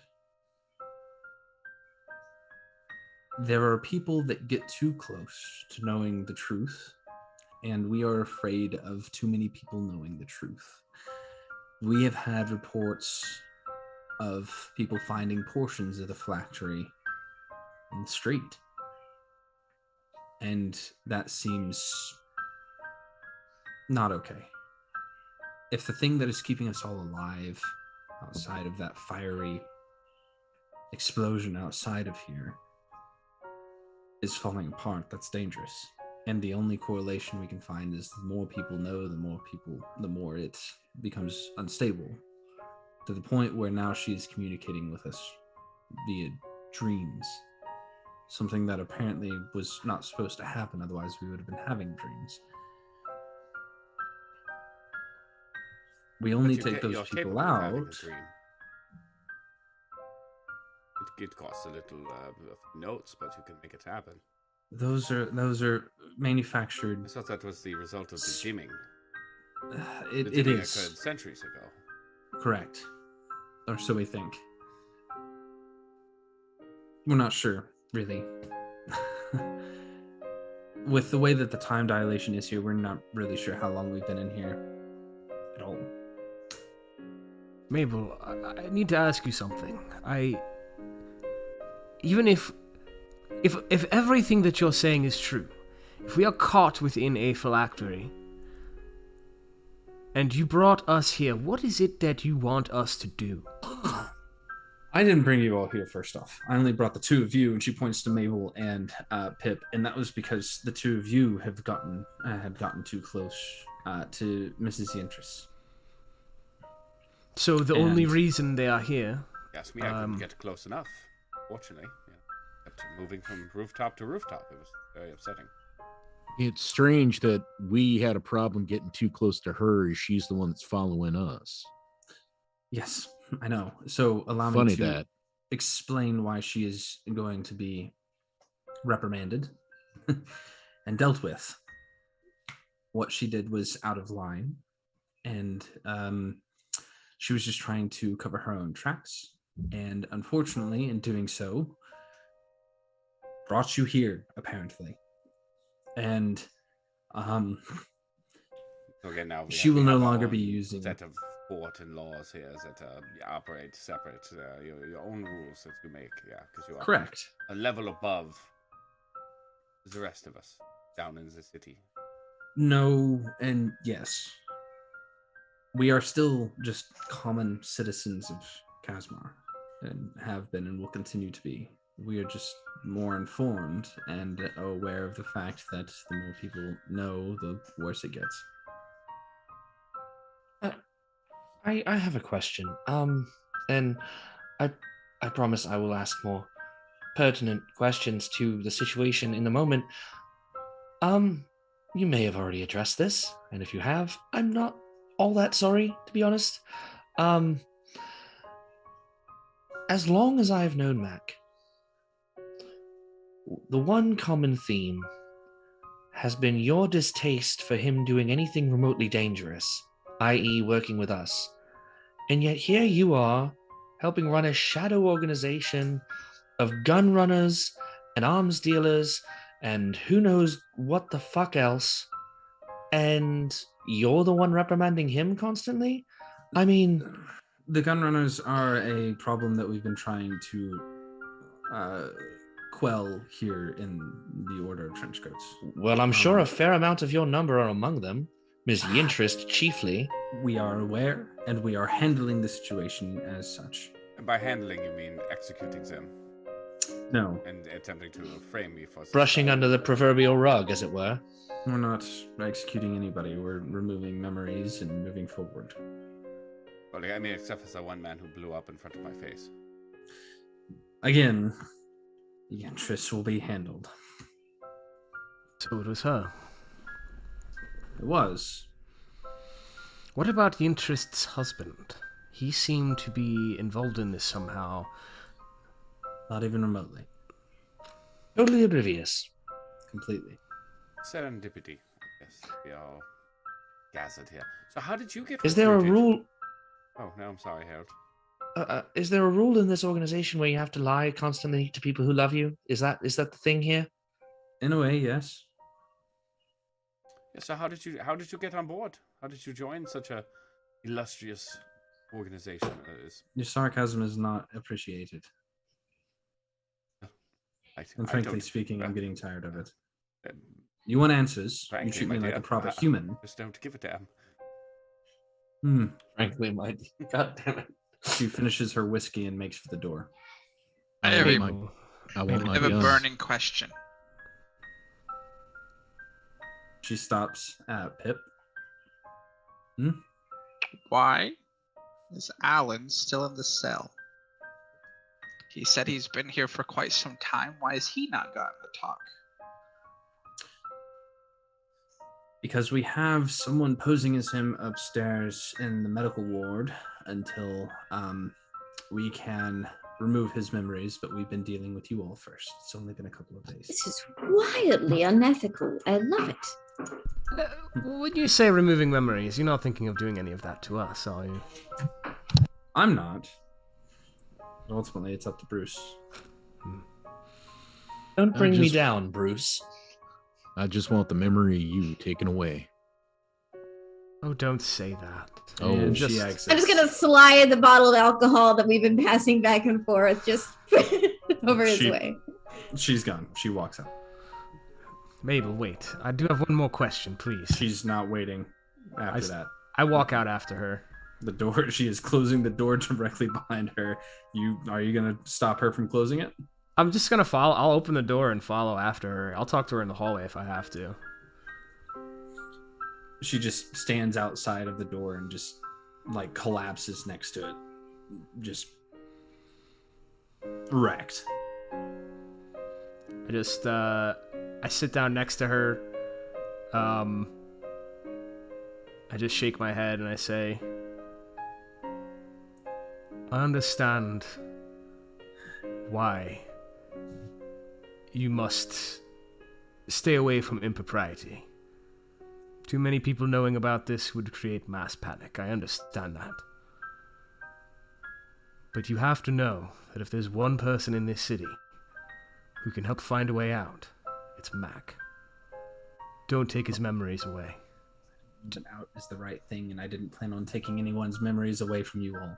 I understand. Don't worry. Just relax. It's really hard to. It's clear that we will need to speak with Bruce. I'm gonna go talk to him first. All right. He tends to listen. I've known you both for a very long time. At least I think I have. I think I have too. Yes. But I know that I've never been the person to give either of you relationship advice. It's none of my business. But I think right now giving Mac a little bit of space would be a good idea. Didn't exactly have a lot of choice, did I? You didn't. I put out my hand to help her get up. She isn't gonna take it. She's just gonna sit there for a second. All right. Let me get you a glass of water. I walk back behind the bar and just silently And get Mac, it. I will tell you, I have said for a long time, and I've given you so much advice with this relationship. I have never liked this woman. First off. Yeah, like we just panned back and we're just both giving Mac relationship advice. Like, she's an absolute cunt, mate. I can't believe she's done this to you. Do you want me to shoot her? I'll shoot her for you. He's just nodding. Max is just like, should have listened. I mean, yeah. On that note, I think we should take a break. Harold's just there like, I hardly think this is the time. Well, actually, Mac, you know. All right, everyone. Well, thank you for sticking in for whatever that was, whatever episode of this is, and make sure you spend your elf eggs. We're giving away Raccoon Hero in a underwater something. I don't know. It's a weird game. It's a weird game, and 300 elf eggs. Cost of a follow. You can win that tonight, and make sure elf eggs, you get it. Whatever. They go bad. Spend them. We'll see you in 10.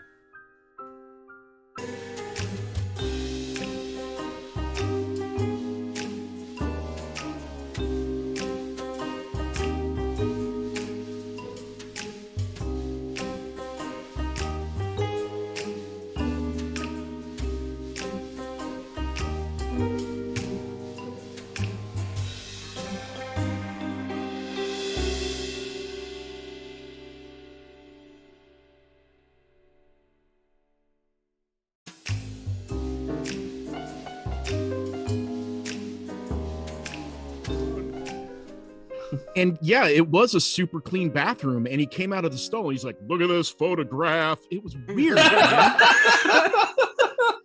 Shit, I did it again. I'm sorry. Dude, when we're going live, we need a count. Can we just fucking count into it, guys? I mean, this is getting ridiculous. Sorry, Jesus. All these Chad Kroger stories just all Right. day long. That's the second time I met the queen. I just want my nickel back, man. That's all I. All right, let's burn a secret organization to the ground. Let's go.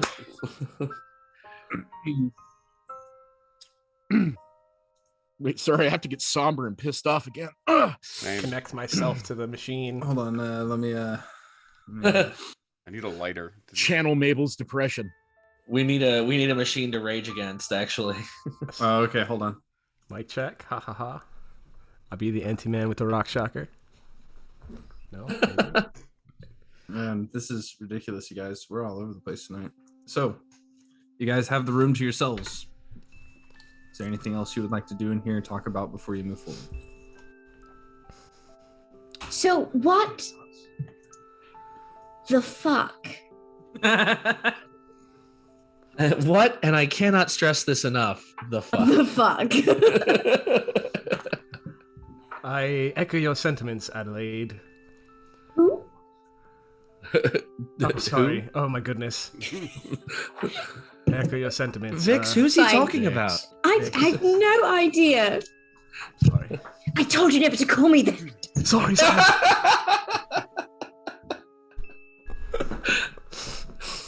Hey, Pod, she all right out there?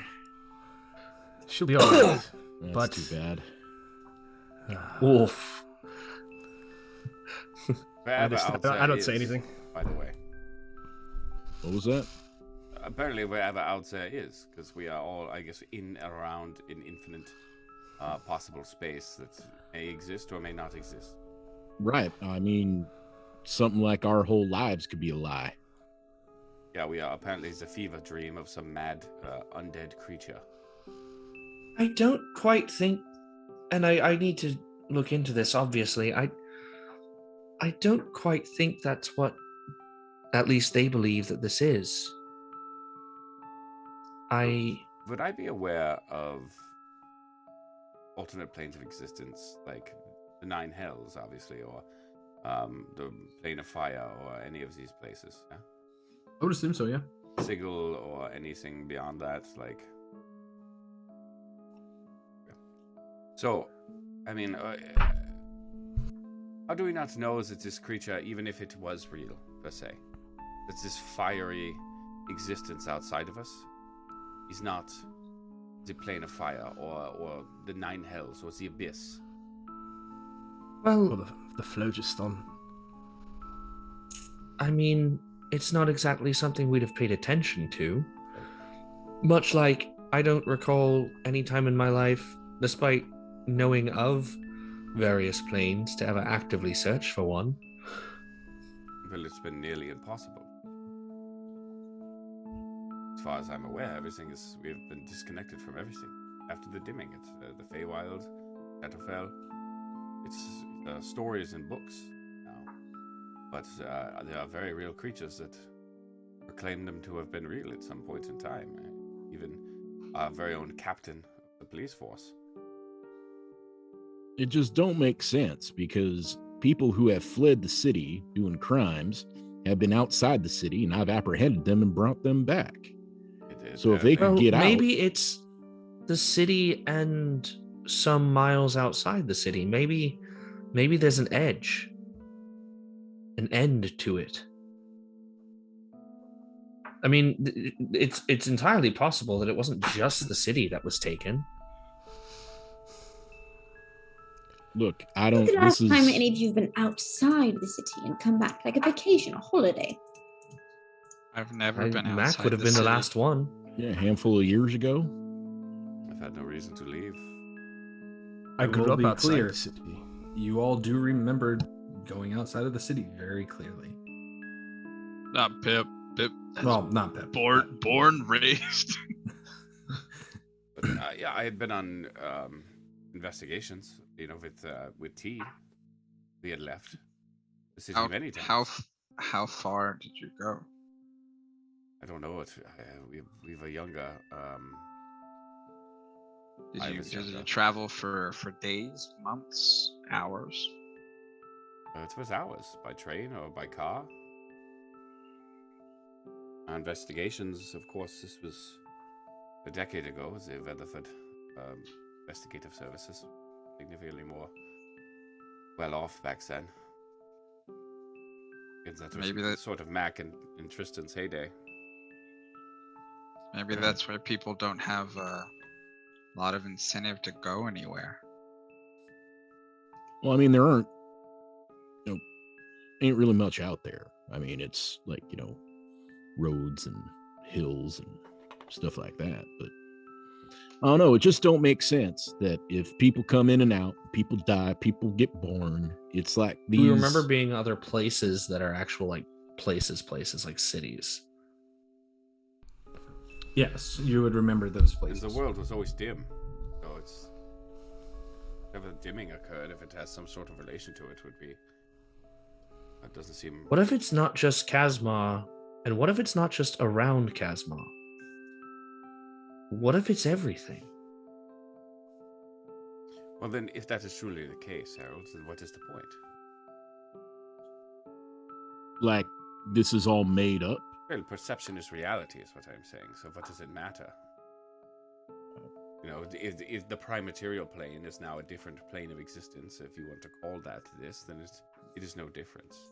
I mean, Wilhelm, you're speaking Dwarven to me, man. I'm sorry. I don't. As far as I'm aware, there's not some other sentience that's controlling my thoughts and actions as if it was some kind of game. Look, the issue is that they're going to try to open this thing up. Whether we do it or not, whether we help them or not.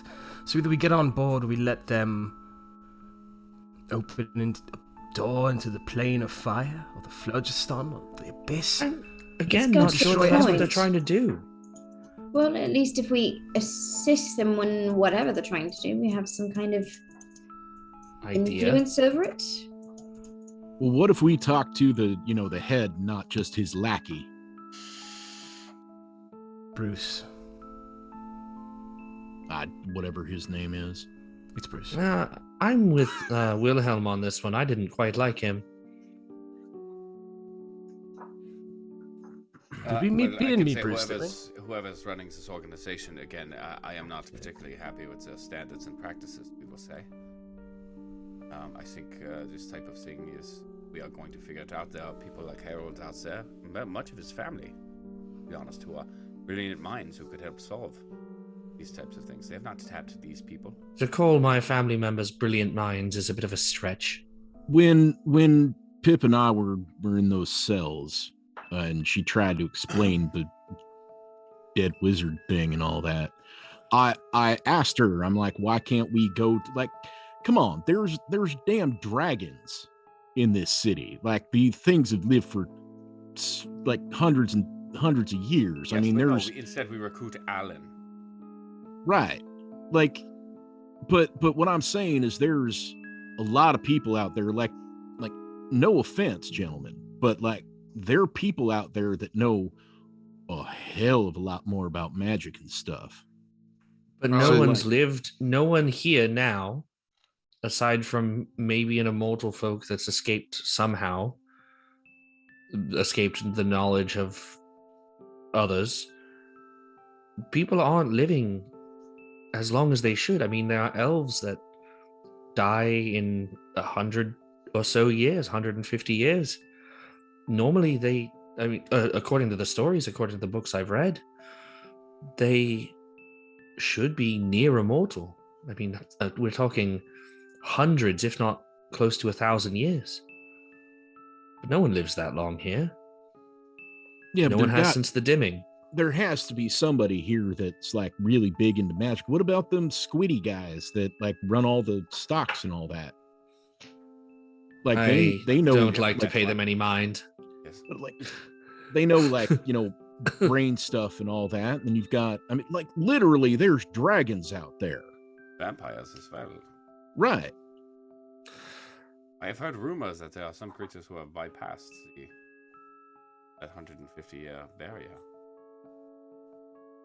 Well, then there's got to be someone out there that would know more than this, but all these damn chuckle fucks are too goddamn scared of this dead wizard lady.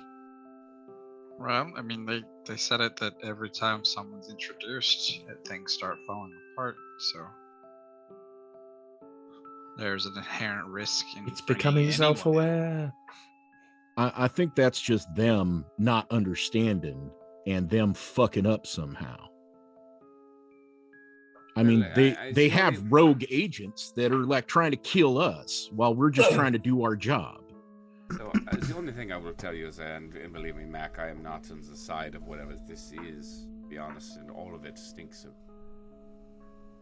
foul, evil at its core. It seems to be, you know, perhaps this creature or whatever it is protecting us from sort of outside element. And apparently it wants to make a contact, obviously, with all of us. But there is power in faith, divinity, and people believe it to be so. And maybe that is what holds the whole thing together. But in my opinion, that is a pretty foul or poor way to create a phylactery that could fall apart from the inside. That's typically not what they're made for. These things are made of evil machination to extend a creature's life at the cost of others. Understand? Well, what if it's not hers, but she's trapped as well? Like someone trapped her, and she's trying to reach out through that dream to say, hey, you know, I'm just like a little girl, help me. Like, we're getting one side of the story from a bunch of people that don't know shit. Now, is this, we can all agree. I love this idea, love the idea, but you know, I'm not really quite sure if I'm comfortable talking to an ancient crazy lich lady that communicates through dreams as a tiny child. You know, I just feel like that's just a bit much. Maybe because no one's... Unfortunately, I'm not sure we have much of a choice. Maybe no one should even talk to us in the first place. You know, maybe no one's talked to her the right way. Have they asked questions? Have they said, hey, what you want? Can we help you? Well, you are known for, you know, charming the ladies. So. Harold stifles a laugh. That's a low blow. Being lied to, you know, all this time, that's not really being charmed or charm in. Still waiting on I them do to have pay my someone bet. else I can ask as well. I'm reluctant to do so. But they were also acting a bit strangely the last time I saw them. Are we aware of each other at any given time? How does that work? What are you talking about? Regani. Oh, yes and no. It's just like because he's so distant as a guide, it's like barely even a thin connection in any given moment, but you're aware that he exists. You would know if he died. He would know if you died. That's about as far as that goes. And die? Maybe. He certainly seems to want to.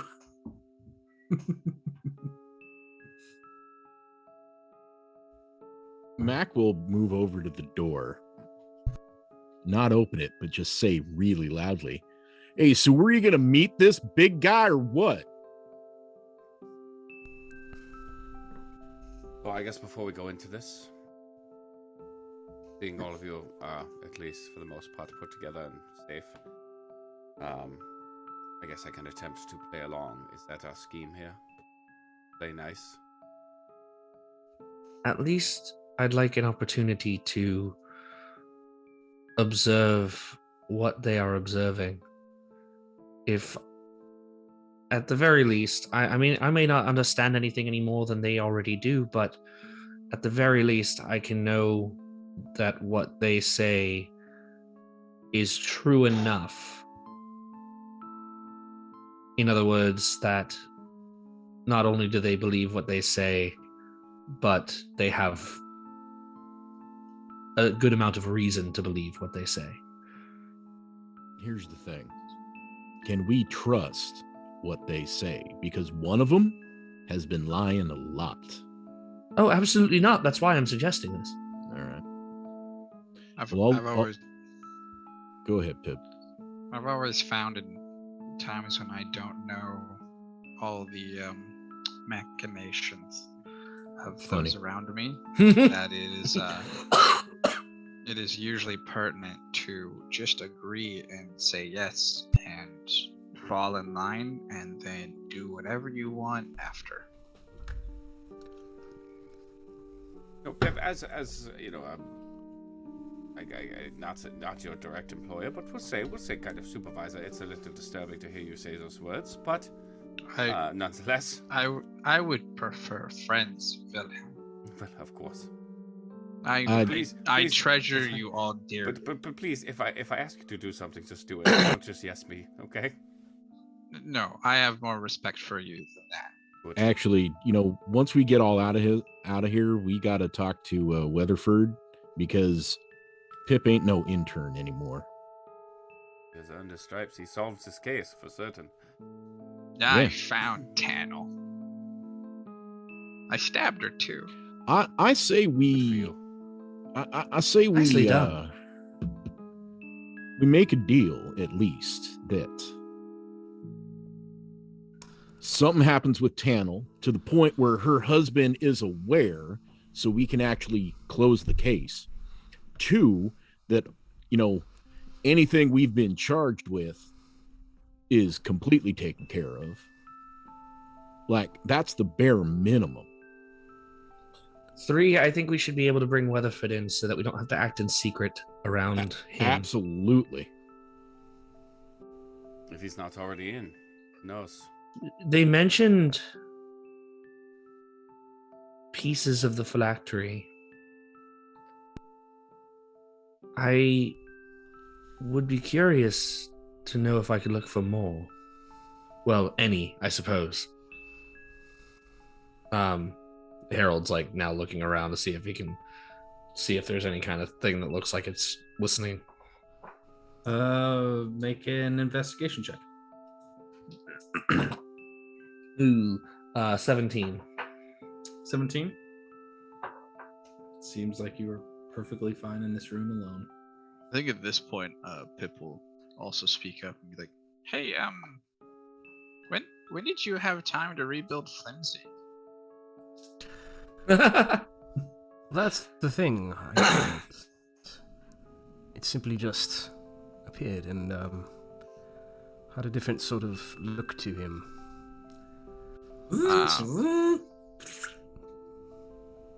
You did. I'm going to investigate more. You didn't find that strange? Yeah, like, no offense to the coffee maker, but can we trust this thing now? You told us Flimsy was like gone. I could look into it deeper, but I would suggest maybe being a bit careful now that you mention it. Can you do the same things with it you did before? I think so. I'm going to test it out and try. I want to have it shoot an empty glass by the bar. Nothing happens. No, I can't. Right, time to kill it. Alright, but try not to break the aquamarine inside. That was expensive. Well, no. It Mike looks at you, Pod, and just cocks its head and starts like flying upward, trying to stay out of reach. Like trying to catch it. Like, come on, Flimsy, it's all right. I have to do a bit of work, make sure everything is all right with you. Perhaps what if we try this, Flimsy? You understand me? Let's say fly right for yes, fly right for no. It doesn't know which way to go because your left is not my left.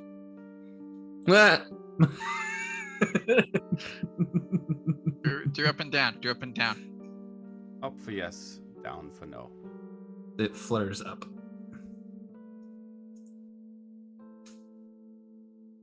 And you can see like this little, you swear you can see like this face almost appear in the electricity of the orb that is now making up the body of Flimsy.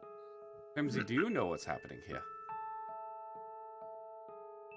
It floats up and then down and then up and then goes more center. Mimsy, are you beholden to Podrick? It floats up, but it's almost like hesitant.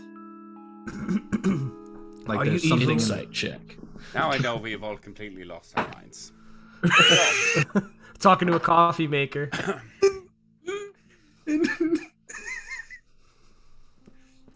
What did you get for your insight check?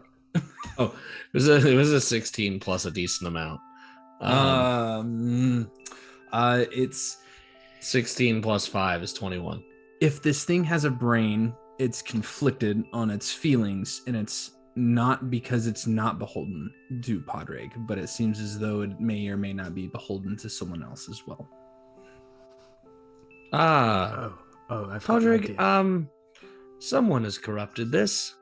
I hate to be the bearer of bad news. It doesn't just listen to you anymore.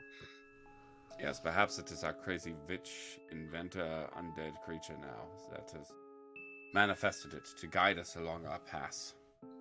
Whatever evil machinations it now has. Let us follow Flimsy into the abyss. As you hear that, as you start saying that, you hear a soft buzzing noise. It goes. How tall are the ceilings in here? About 12 foot. Oh, Did you say? I'm 7.5, so yeah, try and fly out of my reach. I'm just gonna start moving toward Flimsy. Guts. Okay. It flies away from you, nervous. No. Come here.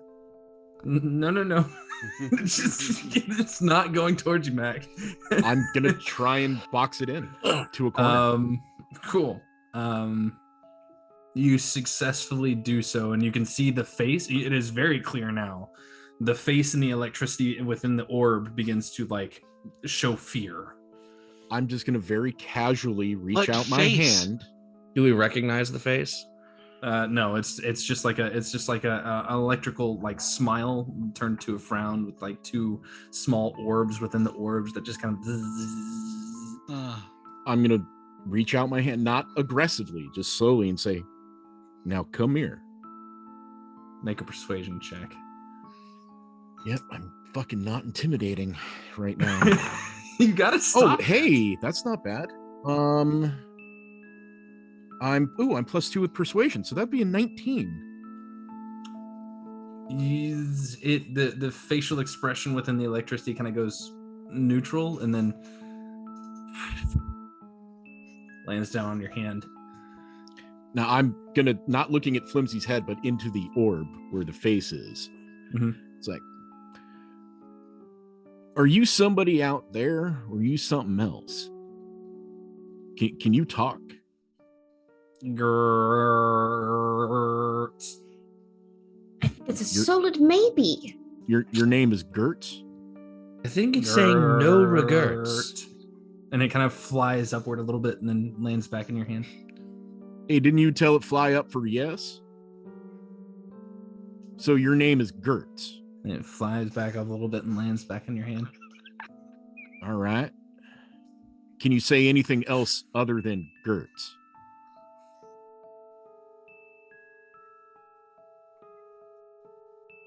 It flutters down, like off your hand, and then back around onto it.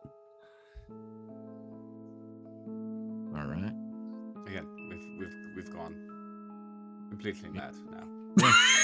So, We're over the hill and through the woods, and I will just very gently walk it over, not making any sudden moves or anything, to Podrick. Just go, here's your broken thing.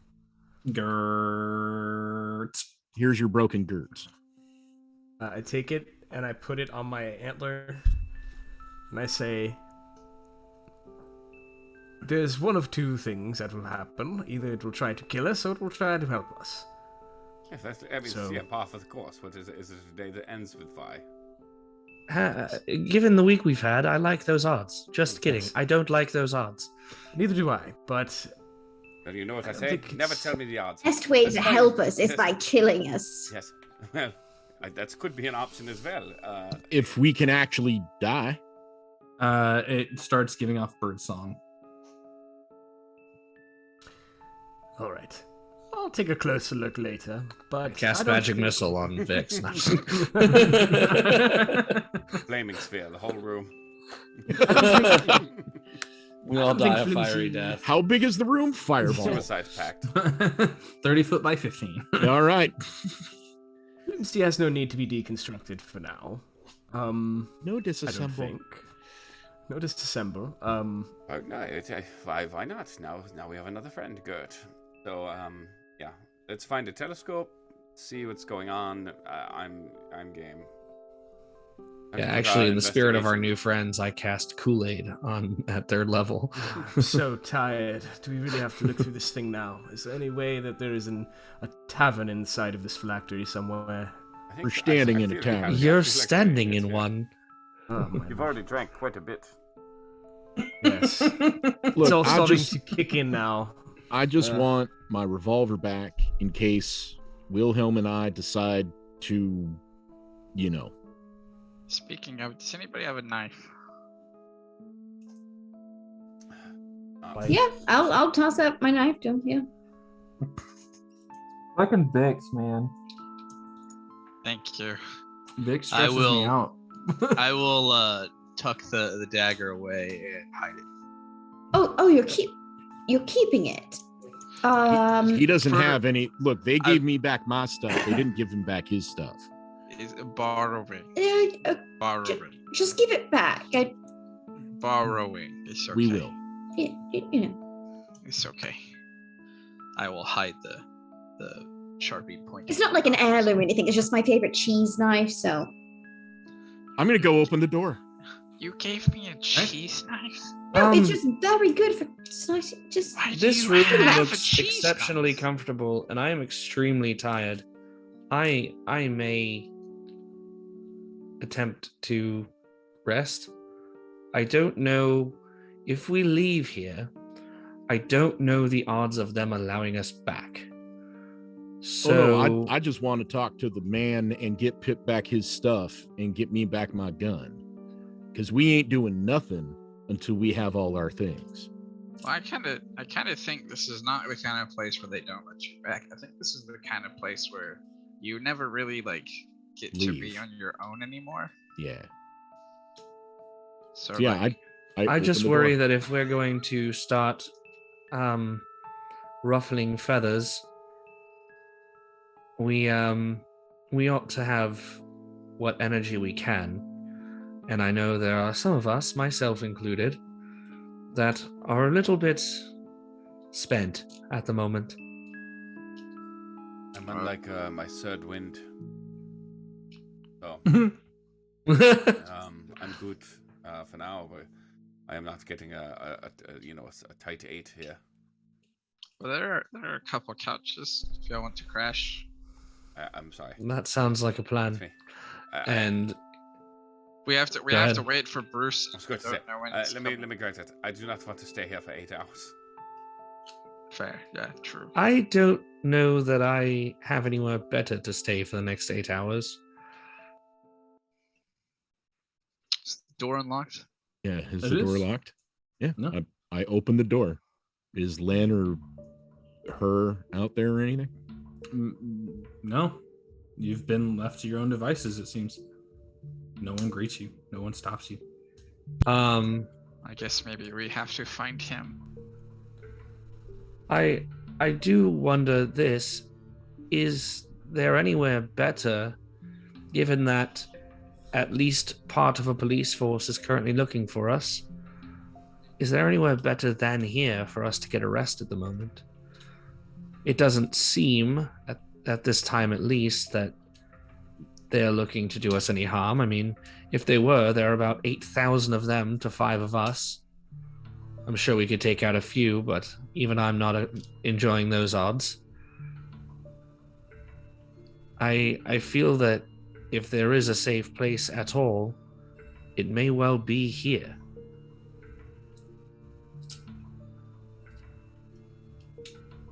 Well, that's a disturbing thought. I can almost guarantee that our KPD friends will not be searching for us in a wall. That's the point. All right. Y'all All stay in all, here. we're just another brick in the wall. Y'all stay here. I'll be right back. And I just start walking down the hallway. But it's not a. There's not a hallway here. It's just. It goes straight into the cavernous space. The telescope down at the bottom. Okay. I walk to the first desk that somebody's at and just kind of knock on it. We lost Emily. Whoops. Does anyone close to Harold have fewer than, hold on, 11, 18, 21, 29. Anyone have fewer than 7 hit points at the moment? No, I'm full up. Okay. Harold falls asleep. The person next to him feels drowsy. Cast sleep on yourself. I rolled a 29. Beautiful. I had 22 HP left.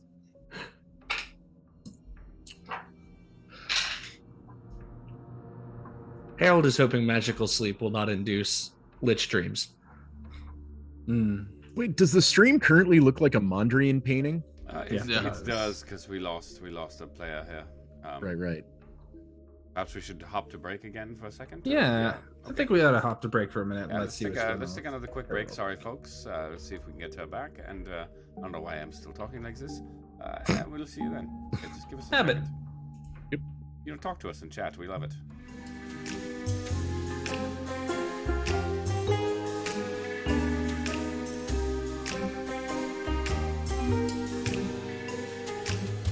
And then a monkey came into the bathroom. Oh, stop it. Monkey? Do the monkey. Adelaide is having technical difficulties at the moment. She will be joining us whenever she can. Can't see my face entirely, but hey, it's okay. I'll just hang out. I'll hang out up here like this. You can see me now. Anyway, so as you guys all step out into the much larger cavern. Well, are they all, or is it just me? I guess it's just you. I don't know. What did you guys decide? I just walked up to the first desk and knocked on it to whoever is standing there or working there. Okay. There is a woman in a pink trench coat sitting there currently with a big flowery pink pen. Bunch of pink stuff on her desk currently, just writing things down occasionally. And she looks up, she says, "Hi. Hi can I help dear. Yeah, is Lynn around? The blue boy?" She looks around. I don't know. Can I help you? Yeah. So we're I guess old acquaintances of Mabel's, and me and my friends were. Oh, you're over Mac. here. Yeah. So I'm Mac, and my friends Wilhelm and Pip and all that.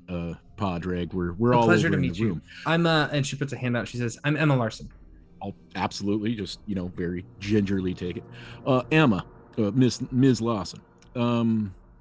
If you could do me a favor and have like a runner go to wherever they're holding my friend's stuff, the little froggy guy, and have all that returned and all my possessions returned, just so we feel a little bit more amenable to everything that's going on and everything that could be talked about. Can you show me your insignia? I'm sorry, my what? Your insignia. What does that mean? A symbol. The shadow lily. No, we're guests, but all my so Pip and I, we were relieved of everything because we were knocked unconscious, very rudely and placed in some kind of cell. Yeah, you heard about that. And they gave me all my stuff back, but they didn't give Pip all his. And I find that rather rude. I can get everything but the weapons. Yeah, see, if my friends are walking around armed and y'all are armed, I don't really think that's fair. I've heard how good you are with your pistol. That is true. Rifle. But if you think about it, if the rumors are true, Pip's pretty good with his rapier. No, he absolutely is. But the thing is, looking around here, there's plenty of sharp things and a whole bunch of things that go boom. And I mean, I'm not saying anything's going to happen, but honestly, it would be real easy for one of us to grab some. But we're not going to. We just want our things. And we're being very amenable and very, we're willing to talk to Bruce or whatever his name is. We just want our stuff. We want to be treated as people. Because this aggression will not stand. I'm very sorry that you don't feel like you've been treated like a person. No, I don't. I was knocked unconscious, put in a holding cell by my ex-girlfriend. And, yeah. So, and she gets up and starts walking, expecting you to follow her. She like turns around. Her you can see the dress kind of poofing out underneath her trench coat. She's wearing way too poofy of a dress for this. I'll just kind of call back. It's like, hey guys, I'll be right back. Just into the door. And she's just like, just follow me. So, yeah, allow me to explain a little bit about that. There's a lot of protocol down here. We can't let people know things about things. I think that's already been expressed to you all at least a little bit. It has. And she leads you down these steps over towards those lockers. And she knocks on the desk, and a halfling turns around. He just says, "Hey, Emma. Hey, we need their things." And he just, okay. And he turns around and opens up a locker, sets your pistol down, sets down Pip's things. Well, thank you very much. I appreciate that. You're welcome. And what's your name, little one? Harris. Harris. Well, pleasure. Thank you so much. You know what? I'll remember that. And if you're ever in the non-bright purpley place, there's a great little halfling joint in downtown. And yeah, if you're ever out there and I'm around, maybe let's get some lunch. Okay. And I grab everything and put my pistol into my, into my waistband. And thank you very much, Emma. Which way was that speakeasy we were in? She points back up. She's actually, my desk is up there too. So. Oh, right. I'm sorry. I'm all turned around because I was in some weird upside down, looking through the floor, shocking my face thing. Right. Yeah, it was kind of bad. I would have come in if Mabel just asked me, but she didn't. I know. Can't, and neither can you. No. I'm sorry. So you didn't get to experience this much, but anybody that comes down here there's this really long hallway thing that everybody goes through, and that's very heavily warded and very heavily glyphed. Yeah, I was all passed out. I figured as much. Anybody that passes through that area is under the effects of gas. What does that mean? So there's this spell called Gaius, and it allows stop laughing, Dylan. It basically keeps you from doing something according to the spell, otherwise you get a lot of headaches that are really, really detrimental to most people's health. Oh, like, so if we go outside and say something about this place, like I start to get yeah, all right. Yeah, you'll have like bloody noses and maybe some blood coming out of your ears. Gosh, you know what? That's just too bad because like we didn't consent to that. And I'm a gentleman. And I'm gonna have to talk to somebody about that. Would that be Bruce?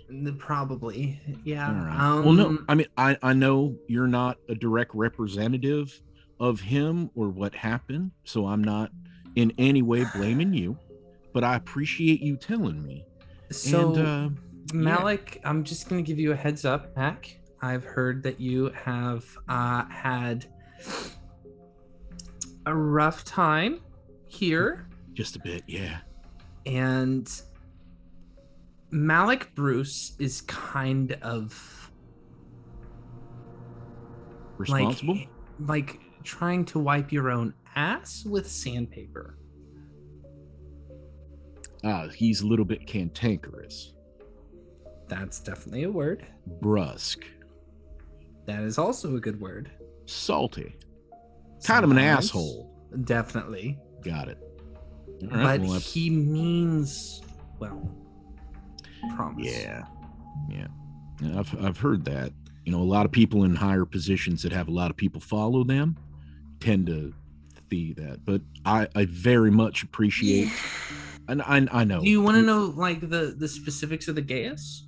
I can tell you. It doesn't seem like you've actually got any information on this. So I just as HR of down here, I kind of have to be able to communicate with some people. Could you tell my so like honestly, sweetheart, like I don't understand this magic stuff. I press a trigger and red things happen to other people. Right. I understand how guns work, Mac. It's okay. Yeah, I'm sorry. I'm not trying to condescend. It's just a little condescending. I'm really sorry. Just because I'm all in pink doesn't mean I understand. I don't understand how people die and bleed. I deeply and truly apologize. Thank you. Apology accepted. Could you please, and I ask very humbly, because I am a simple bull, could you please tell my friends about this, because they will understand far more, and I don't want to get anything wrong.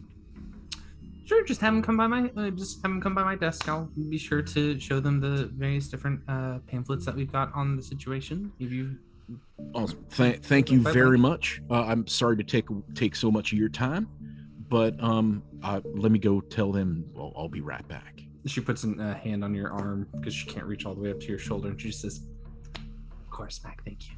Yeah, thank you, Emma. Walk back in. Hand Pip all his stuff, including his sword and his blowgun. Mm-hmm. Gentlemen, there's Does this give it to you? Yeah, I asked nicely. There's this. I see. I'm telling you, this place is just run so poorly. Well, here's the thing. There's this lass out front. Her name's Miss Lawson, Emma. She just told me that we can't talk about this stuff that's all going on outside this stuff, because there's some kind of spell that was put on all of us coming through some hallway, and that like our brains will cook. She said it was like a Gaius. Oh, you know what that is? I well, do. she said fire again. Okay. She said she has information on it, and that I didn't want to get it wrong. You know I don't do this magic stuff. So she's right outside the door. Just look for all the pink. Right. Yeah, someone And, too. now, real quick, boys. She was very nice and very appreciative of me being nice. I understand. Believe me, Wilhelm, I am right behind you on all this. She is not this Malachi Bruce guy. She's just a secretary, or like something like that. It would be like yelling at Pip for something that, Weatherford did. So please try and be gentle. You'll catch more flies with honey, they say. I know it sucks, but I'm trying really hard right now. Because I will tell you, I've caught very few flies in burning buildings. So yeah, I'm about this close to just starting and spraying. But hey, if someone wants to give us some information, I say let's go for it. Harold Yeah. is very much asleep. So Yeah, but like about this whole like, you know, we're cursed kind of spelled thing. You all know more about that than I do. So I have a fairly good idea. I've already met a gentleman who suffered from this, so of course it makes perfect sense now. Pod, right, well, are you going to come with us? We just leave Harold? Yes. We'll look be all after right. Harold. I got to clean my gun. All right. Well, Pod, I guess we're up.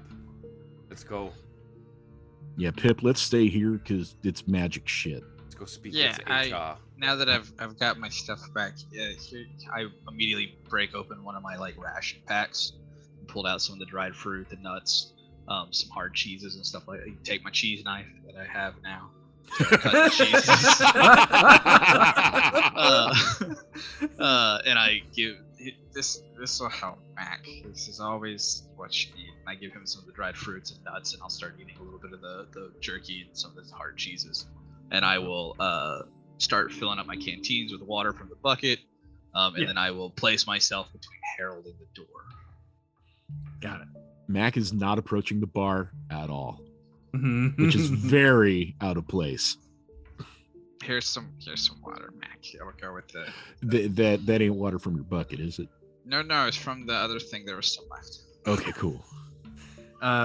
Okay. Wilhelm. Padraig. Do we step go out. I'm looking for the first person that I guess is closest to me, and I see this woman all in pink. And we leave the door open. And you actually see Bryathos currently like leaned over, and he's got no shirt on, and his trench coat is pushed over sideways, showing off his glistening abs and tattoos that are swirling across his body, and you can see him currently. How do you start that conversation? I died today. I will walk over and say, well, looking to get your ass kicked again, huh? This guy almost died because of these guys. And she's just like, really? Why? Hey, listen. The day's still young. That sounded like a threat, and Oh, no. I'm gonna have to write you up for that one because that one's a bit too far. Oh, dear, I don't see. Well, that's why I came to talk to you. We weren't given employee numbers or any sort of identification. As far as I can tell, Oh, I haven't my. even completed my I-9 paperwork. I don't think I will. Here. We have to. I don't know that work is a real. Is this dress term? code? Are we allowed to just not have shirts on? It's trench coats usually. No, it's not actually. And I was about to get to that, Bryathos. I need you to go get a shirt on now. You're making many people uncomfortable. I'm so uncomfortable. And he's just kind of. Hey, try not to trip or fall or anything on your way to finding your shirt. He just flips you off as he walks away, and she says, "That's one strike." And she like jots something, and she jots it down on a notepad that's very fluffy. I don't know why, but I feel like I'm going to like you. So, I hear you spoke with our friend Mac. Mm-hmm. I am his official interpreter for all things magical and on the arcane. This is Padraig. He is, of course, my partner in crime here. So we are hoping that you could perhaps give us a little explanation as to what it is we can or can't say, lest our heads explode. Right, and she pulls out a drawer Which again, from her desk. Don't work here officially, And but pulls out a handful of flyers and a stack of papers, and that she begins like forms that she pushes in front of the both of you that are currently paper clipped together, and she says, go ahead and start filling these out if you don't mind. And she pulls out a couple of pens and sets them down onto the two piles of papers, and she pulls out her own very fluffy pen, flips it over in like this big puff ball. She opens up a pamphlet. She says, so here's the situation that you're going to be facing whenever you leave here. First and foremost, you need to know that there is no teleportation in or out of the Order of the Trenchcoats. It is blocked magically. Private Sanctum is a wonderful spell that keeps everything here private. It's a wonderful thing. Of course. It also makes it to where you're not going to be able to actually see within the hallways. Nothing can pierce that, it seems. I Just- tried. Yes, I understand.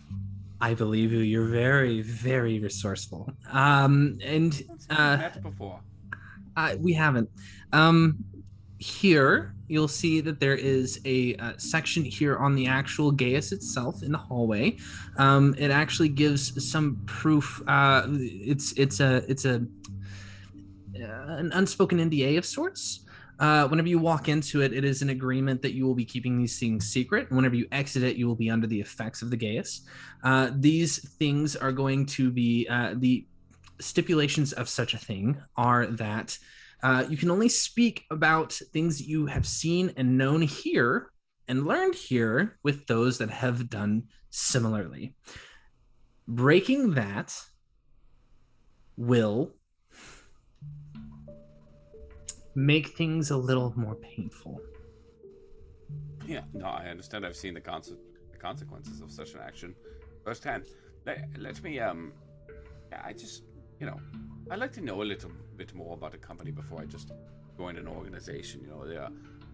Culture and fit are important to Of me course. and my friends. Yes, of course, you understand. I do. How long have you worked here? I've worked here for... She kind of taps her head with the puffball pen. About, I'd say a year and a half now. That long. Little concerning it took you that long. But Well, time is a little confusing. just here? Time is confusing? No, You live in the city. I do. How do you commute? I don't have to. I live around the corner from one of our tunnels. So the tunnels are everywhere, easily accessible. Hit and miss. Good, There's a few good of them. bus stops and things like that along the way, yeah? No. We'll have to work on that then. Actually, here, and she pulls out another pamphlet and she flattens it out, and it's a map of Kasmar that I definitely have finished. And she has little X's on them, and she just shows it to you without actually handing it over. Once you actually finish your paperwork, this is going to be part of your welcome packet. This will have these are the different locations in all of our different places. You'll see that we have more in the living district in the you know what I'm trying to say. The Do place all where the everybody tunnels is. connect to this room here? Yes. Incredible. So, let me ask, you seem so She folds it back up and puts it away. intelligent, full of information. So, what is the, as far as you know, who created all this? This is a feat of marvelous magical work. And I'm not, obviously, not asking the bigger questions here, Emma. I'm just saying Right. the tunnels and the sanctum here, it is incredible. The Order of the Trenchcoats was founded in about 20 years ago, as far as we can tell. And Young it was organization. founded by Malik Bruce, who is down there, and she motions over to the telescope. The guy has not left. He's still standing over the top of the telescope, looking down into it and kind of beginning to write things down. He and his friends got some kobolds together from a silver dragon up top. I'm sure that you could probably find their bank upstairs, but I'm not entirely sure.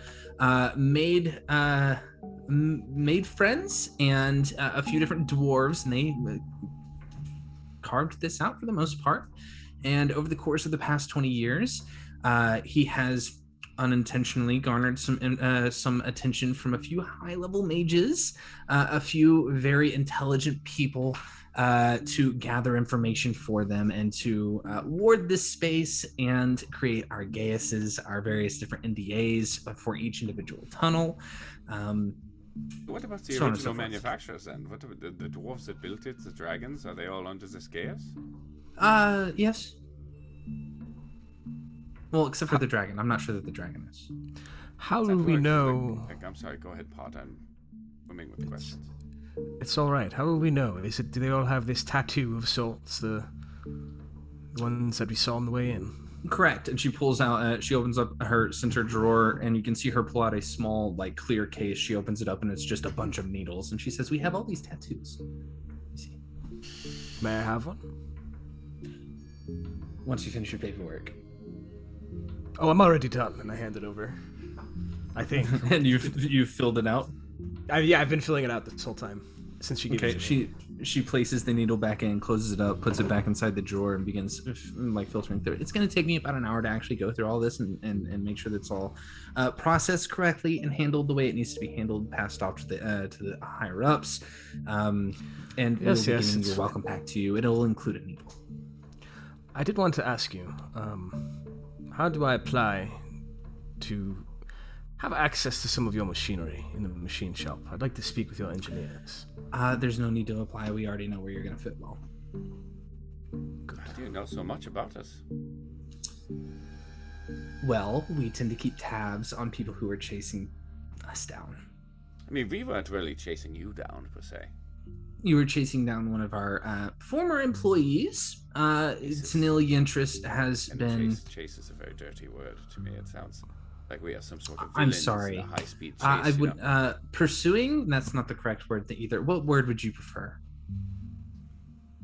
Investigating? Investigating, yes, I guess it's fine. Realistically, we assumed rescuing at first, yeah. It seems she was involved in some nefarious deeds, and we believed her to be quite dead. We were looking for her killer. Sorry. Yes, right, the killer. There's no one to find that's actually dead, so...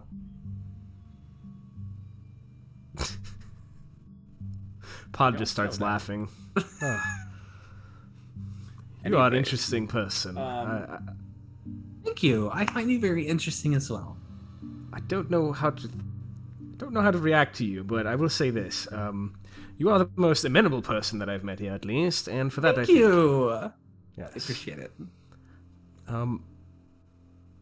So yes, we keep track of those that are investigating or rescuing. That doesn't feel right either. Investigating those of ours that work here. Interesting. So, what is? How did you get recruited for this position? What does talent acquisitions look like here? It's unintentional more often than not. People tend to stumble upon something and start looking into the various things that they are not supposed to be leaving around, like our shadow lilies on various different holes, bricks, written on napkins, those kinds of things. Whenever people get curious about why this so-called gang has been placing their mark on a variety of different places, they tend to get a little too close. But the gas does not affect us here, correct? Correct, which is why it's worded the way it is. You can speak to people here, but outside of here, not so much. And unless it's with one another. I am very much a stickler for the rules, and I want you to know that. And you will see that. Oh, I know. All the time. Yeah, well, keep forgetting that fact. But per se, one of my less lawful friends were to write a bunch of things down. We exited. Would they be able to hand that to someone else? They would not. There are a variety of different scramblers throughout the tunnels as well that will actually rewrite those things for you. So convenient, so well thought out. It is. I almost appreciate it. Almost. I have a bit of a thing for bureaucracy. It's just... It's understandable, again, really. You've mentioned several people dying. I'm not batted an eye. There's something about that, Emma. You can't get too jaded in this line of work. Always remember that. I try not to. Life is valuable. Only had to fire a few people, and it's not pleasant. One of them is Miss Yintrist. Correct. How did that happen? What do you mean, how did that happen? How did she get fired? She got fired because she was covering up her tracks a little too closely, to the point where 1, 2, 3, 4, 5, 6 investigators, private eyes even, have now found their way into our tunnels. So that's kind of a problem. 6. You can see how that goes. Oh, yes, that's us. Well. What are you going to do to her? Are you trying to catch her? No, she's been caught. She turned herself in down here, admitted to her fault. She will be put before the tribunal of trenchcoats and will be judged thusly as to whether or not she should stay within and be demoted. All right. Well, you see, that there is the thing is that we do still have a job, because our first line of work is Weathford Hole, and we need to find Missy Interest and bring her home. Yeah. Also, she's covered those bases. She's killed someone and nearly killed Right. in a crowded street. Opened fire, destroyed So- property. I mean, there are many laws she has broken. About Jonathan. He was one of ours formerly, and he was found to be actually spreading our technology amongst the masses. And that was why he had to be, as Max so not unlike brilliantly put it, point great- guns at people and make them paint red. Well, yeah, yes, but you know, again, we cannot just take the law into our own hands, per se.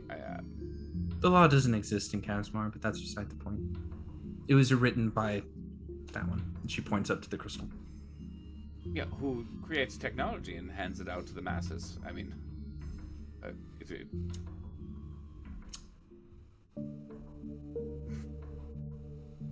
don't understand this face, Emma, but I feel like we've taken up a significant amount of your time. No, it's okay. These It's what I'm here forms, for. My my desk is always open. What am I looking at on these forms? What are they looking for from us? It's just basic information. It's literally a W-2. Yep. Emergency contact info, all that. Yeah. Yeah. Regani. Put it all. The wink. It's Regani? Yeah. Well, Okay. Are you filling it out and writing that down? Emergency contact, yeah. Okay. It's one last Make question. make an insight check real quick. An insight check. Mm-hmm. One last question, Emma. Never mind. 19. With a 19. Whenever you write down the name Regani, you see her like facade. This is very sweet. Crack for a second. And you see her eyebrow twitch upward ever so slightly.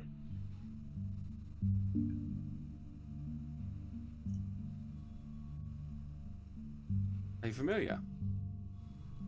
Hmm? Oh, I just noticed my emergency contact. It's a friend of mine. Are you familiar with him? I know the name. How so?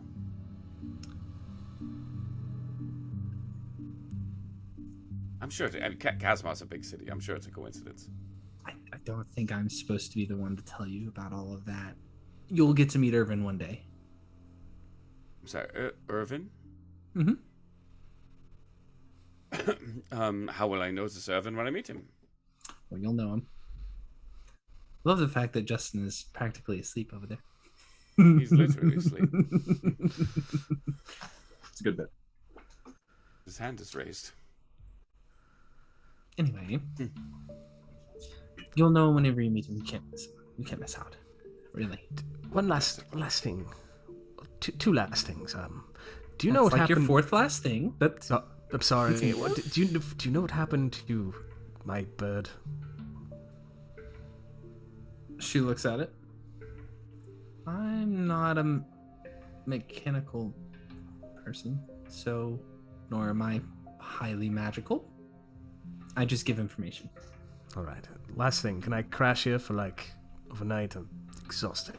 Absolutely. There's plenty of rooms here available. If you really want to stay in the speakeasy, stay in the speakeasy. If you would like some music, we can get some music going for you guys in there, so that way it can be nice and comfortable. Really, just whatever you need, just let me know. All right. Thank you for all of your help. Of course. Again, give me about an hour to process these documents, and I will get your welcome kits to you as soon as possible. Okay, I will take 2 more. You're muted, Jason. I will take 2 more, and I am immediately filling out Max and Pips as well. Okay. Refilling them out for them because I know the 2 of them. Okay. You're gonna do Harold's as well and put Anita no, of down course as not. the I wouldn't know who Harold's emergency contact is. Yeah, cool. The other two is just Weatherford Hole or Wilhelm. Fair. Okay. Anything else? No, Emma, you've been delightful. As have you. It's a pleasure to officially meet the both of you. Yes. That other guy. Who? That's Briathos. Oh, what about him? What do you think of him? He is a wonderful employee of the Order of the Trenchcoats. Excellent. And Lynn, does Lynn have do you know Lynn very well? Lynn is also a wonderful employee of the Order of the Trenchcoats. Great. Beautiful. All right. Well, thank you, my dear. Pod, unless you have any more questions for Emma. No. Thank you, Emma. Of course. You guys get some rest now. Where's a good place to rest? Speakeasies, the rooms. There's a variety of different places. Again, if you need anything for them to feel more homey, I can just ask. You can see me. That's why I wear pink. The only place I want to stop by is the mechanic's office, but I'll check that out in the morning. Of course. Be well. And then I just walk out. JD, you okay over there?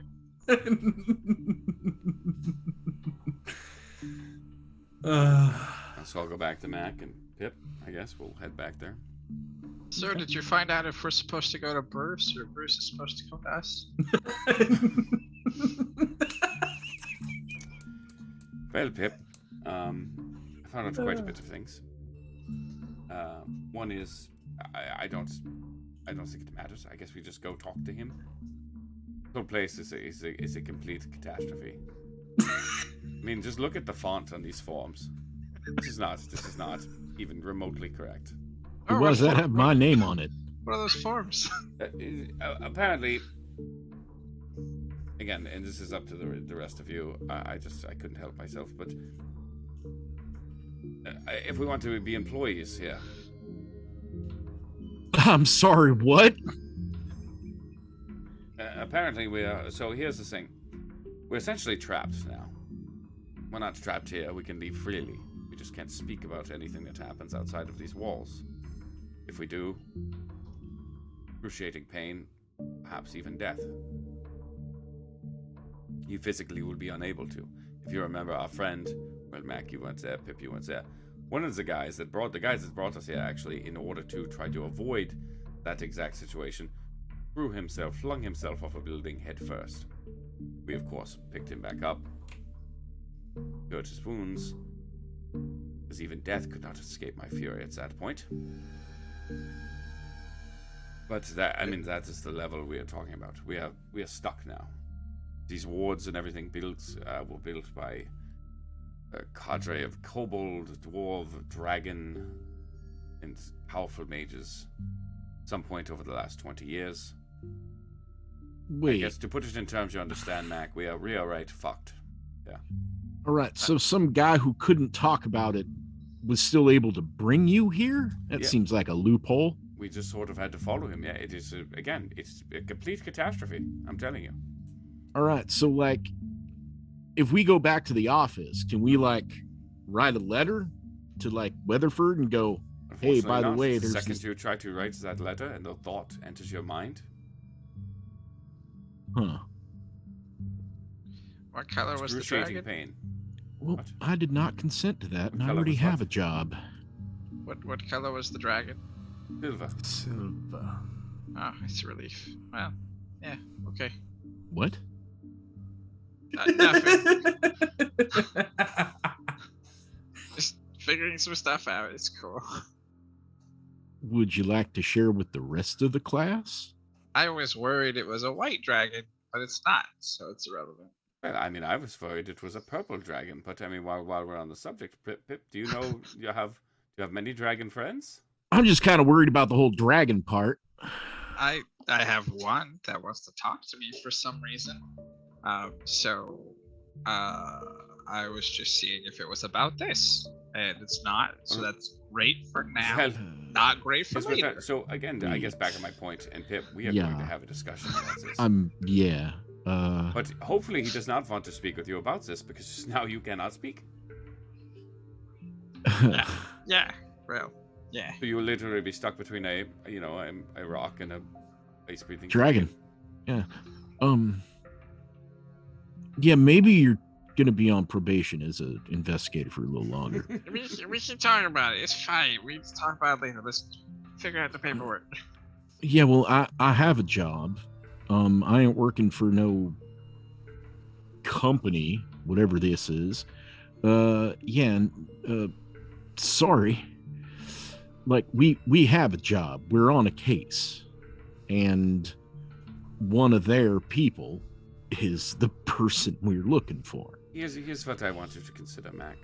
Perhaps this will resonate more, and maybe I approach this in the wrong way. I don't want you to feel that I am in any way acquiescing to the situation. I like to consider it more undercover.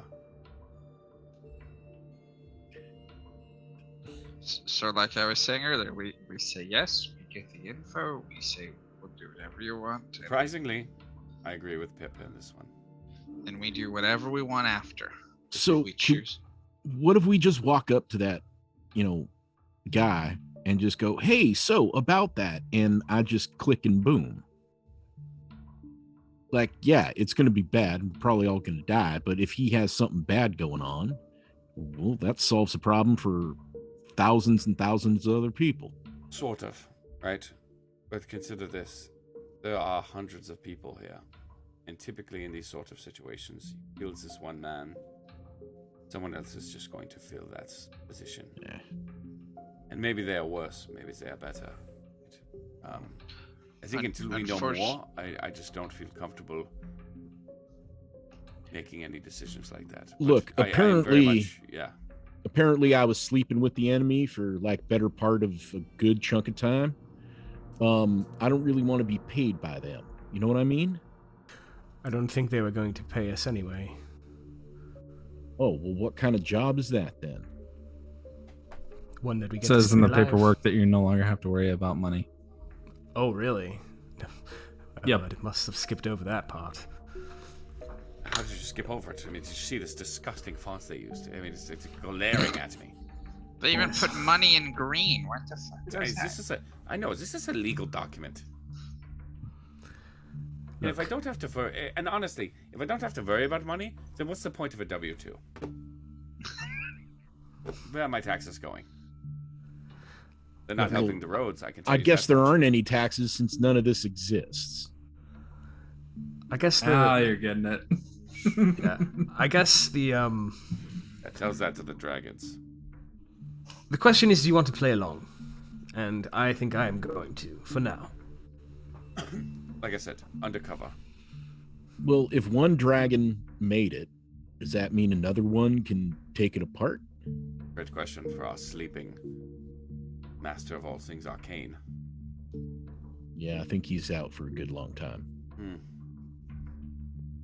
Speaking of which, going to get some sleep myself.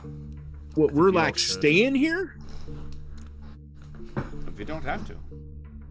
It's up to you. I think Harold was concerned that the KPD was on our trail, and they were when we left. I completely left that part out.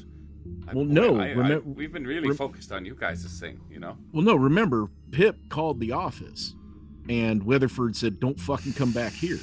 And then I went out on that date, and, well, ended up in jail. Oh, yeah, so they tried to pin Jonathan's death on me. They had somehow tampered with one of those spy robot things.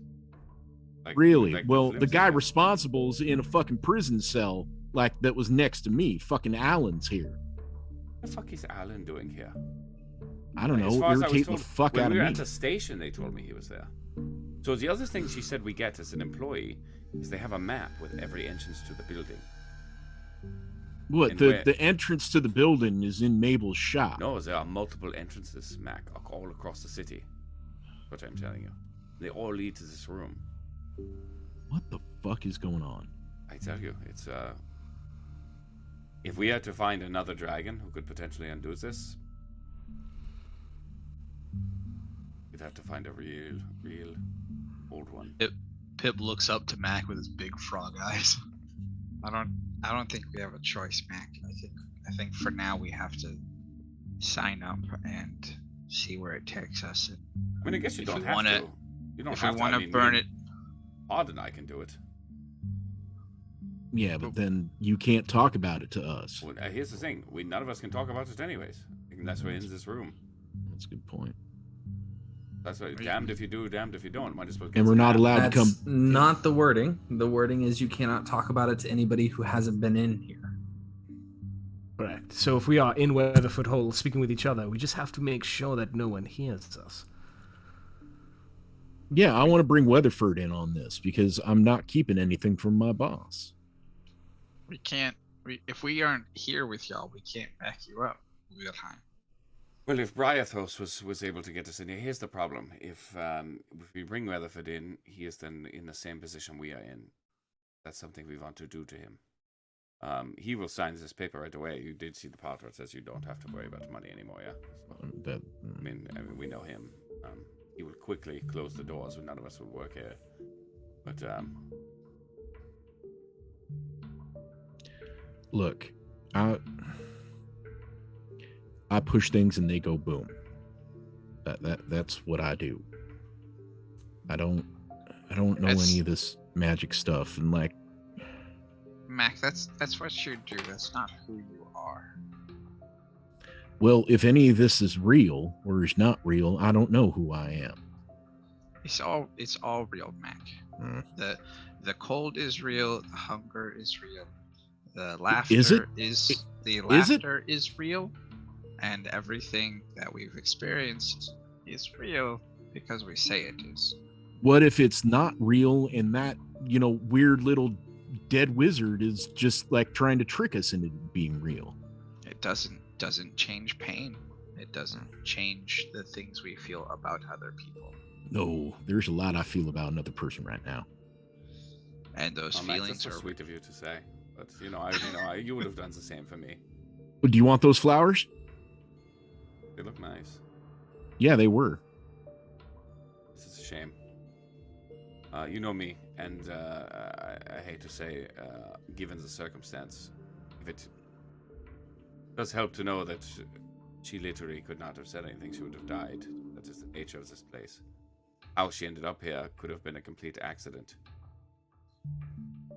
Well, I mean, it is a very, very real chance she bought that, unfortunately bought that shop and stumbled into one of these tunnels and then was stuck in loop. I mean, I guess that, probably could have been a good question to ask her, but given the circumstance, it did hit you very hard in the head, I hear. Well, you guys were brought here, and followed somebody. I didn't have to get knocked out and dragged through some fucking prison.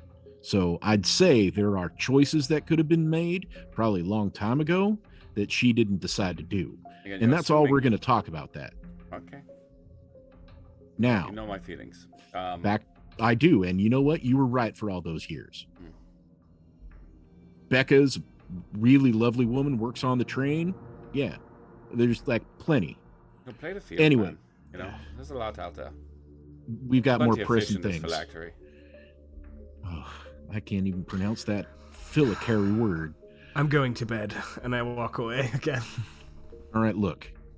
If you think this is what we need to do, I trust you. You're the best of us. I cannot reiterate more that I hate everything about this, but we need more information to know what we are up against. We need to route out the source of this evil. Otherwise, we're just going to continue. But if we join with this evil, doesn't that make us part of the problem? Well, not if we're the double agents. All right. Well, we just stick to our convictions. Yeah.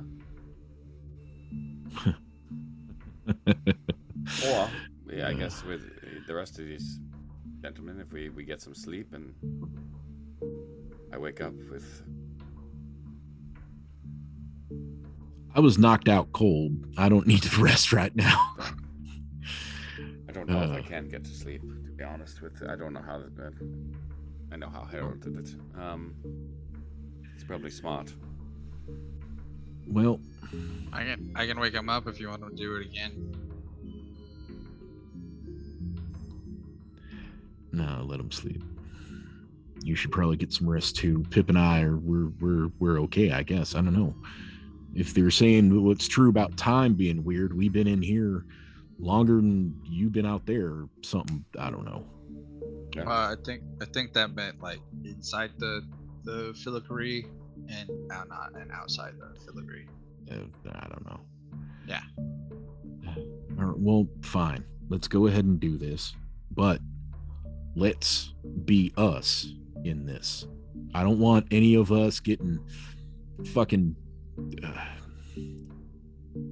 entranced and,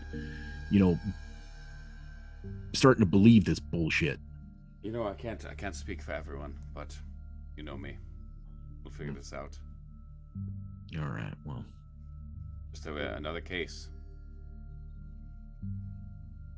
It's really funny. I kind of want to go find that Lynn guy and walk right past him and thumb my revolver and kind of look at Pip with all his stuff and just again, judging by the way this place is run, I feel like I can be his supervisor in a matter of weeks. So that would be excellent. Then we can fire him. Yeah. All right. Well, and then once he no longer works here, we can kick his ass in the parking lot. Where do I sign? And with that, I think we ought to call the session for the night. That seems like a great place to end it. Thank you guys all so much for joining us tonight for this episode of A Sinner's Dream. Go ahead and spend your elf eggs now. We have all sorts of great things. I know I'm a hunk. Thank you so much, Family Fantasy RPG. I love you guys. It's been a wild one tonight, and unfortunately, it's been a while. Stop. It was I had a lot of fun with this session with it was all RP once again. It seems to be pretty RP heavy in A Sinner's Dream. That said, sounds like Adelaide may be joining us again next time. I'm not sure. I gotta talk to her about it. She had all sorts of technical difficulties on her end, and we powered through. So let's see. Get your last bits of elf eggs in. You got 300 for the Steam bribe, 2,000 for the dice entry. Let's see. I'm gonna stall some more for you guys, so that way you guys can get it in before JD spends it. Let's see. Forge, Foundry, check it out. It's a great combo together. I think we're gonna be giving away another key at some point, but I'm not sure. For Foundry, check out our other shows that we have on the network. We have Sunday Night Strahd, which I play in, and JD tortures me during, and that's a ridiculous riot in of itself, in a very different flavor. We have lots of fuckery. Tuesday night is Five Best Friends, the original flagship show of -2 Charisma. Thursday nights is currently on hiatus while they get some stuff together. Sounds like they may be doing what's it called? Scum and Villainy. Scum and Villainy. Yeah. Scum and Villainy. Stoked on that. And honestly, the premise of that, run by Mr. Souls Rolls, that sounds fucking nominal. We still don't know who the full cast and crew is going to be, so we're excited. We're to working see on it. Yeah, who joins us for that one? And then we have this, A Sinner's Dream, every other Monday until we get to partner, at which point I will go weekly. That's the deal. It's official. Make it happen. And I end up with a -2 charisma tattoo. Right. Correct. Yeah. And Chuck gets one too. I think it's gonna be. No. I'm pretty sure that my wife said no. Mine was the tramp stamp. Ah.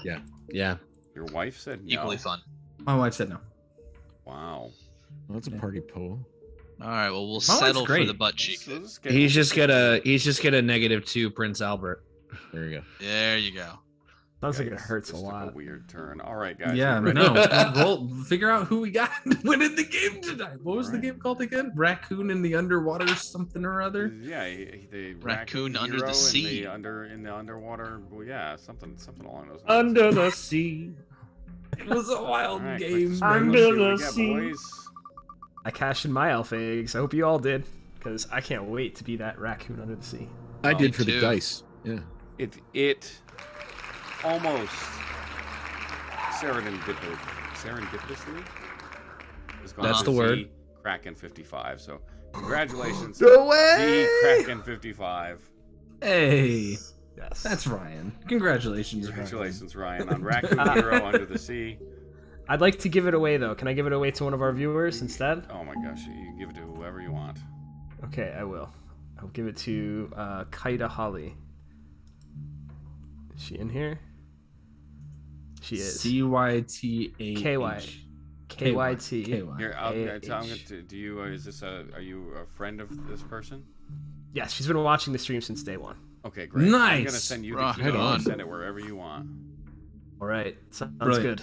All right. Thank you. Thanks to Blind Pilot and Lumineers for lending us members. And are we gonna raid someone? Yeah. Somebody roll a die. I'm busy. Anyone have anything they need to plug? Yeah. Anybody else got anything else we want to plug before we go? You know, I think you nailed all my stuff, so I'm good. Not a plug, but I did just finish my MBA, so I'm finally free from the American education system at long last. Congratulations. I got nothing. Nothing. Been a Just long happy 21 holidays years. to everyone.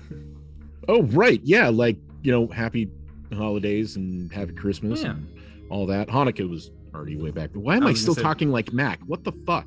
It's hard, man. It's hard to God get out. damn it. Take the hat off. Yeah, Take the hat no. off. Take the hood off. Put the free Ford hat. Okay, there we go. Yeah, no, I'm back. Oh, yeah, no, happy holidays and all that to everybody. That's, God, it's like fucking this weekend. I know, it's wild. came fast. I have not slept because we picked up a new puppy. So that's my only plug. I haven't You slept guys in like 3 days. It's You guys gotta see that puppy. That puppy is so freaking fluffy. It's an amazing puppy. But I think tonight. It's tonight so we should be fluffy. Good. Tonight we should be good. Tune in Tuesday to see the puppy. All right, so like, do we do rollies? What's up? Let's see. I'll roll. Yeah, I Dylan, rolled. roll a Yeah. Go. I got 18. Going deep. 18. Let's see. Who's at number 18? It's so deep we end up rating ourselves. 20. That's 10, 15. What'd you get? 18. 18. -1? Cha. I'm sorry. Making a gingerbread battle map by -1 cha. Let's go raid, be loud, be proud. Negative two Negative charisma, two. rating negative We've rated Minus -1 one before. shot. They're good people. -1 shot. Was it Yeah. minus? How do you spell it? -1 cha. The number 1. No, it's the one. letters. It's like phonetic spelling of one. Gotcha. All right, guys. I'll see you there. Everybody, have fun. Bye, Bye, guys. everybody. You well.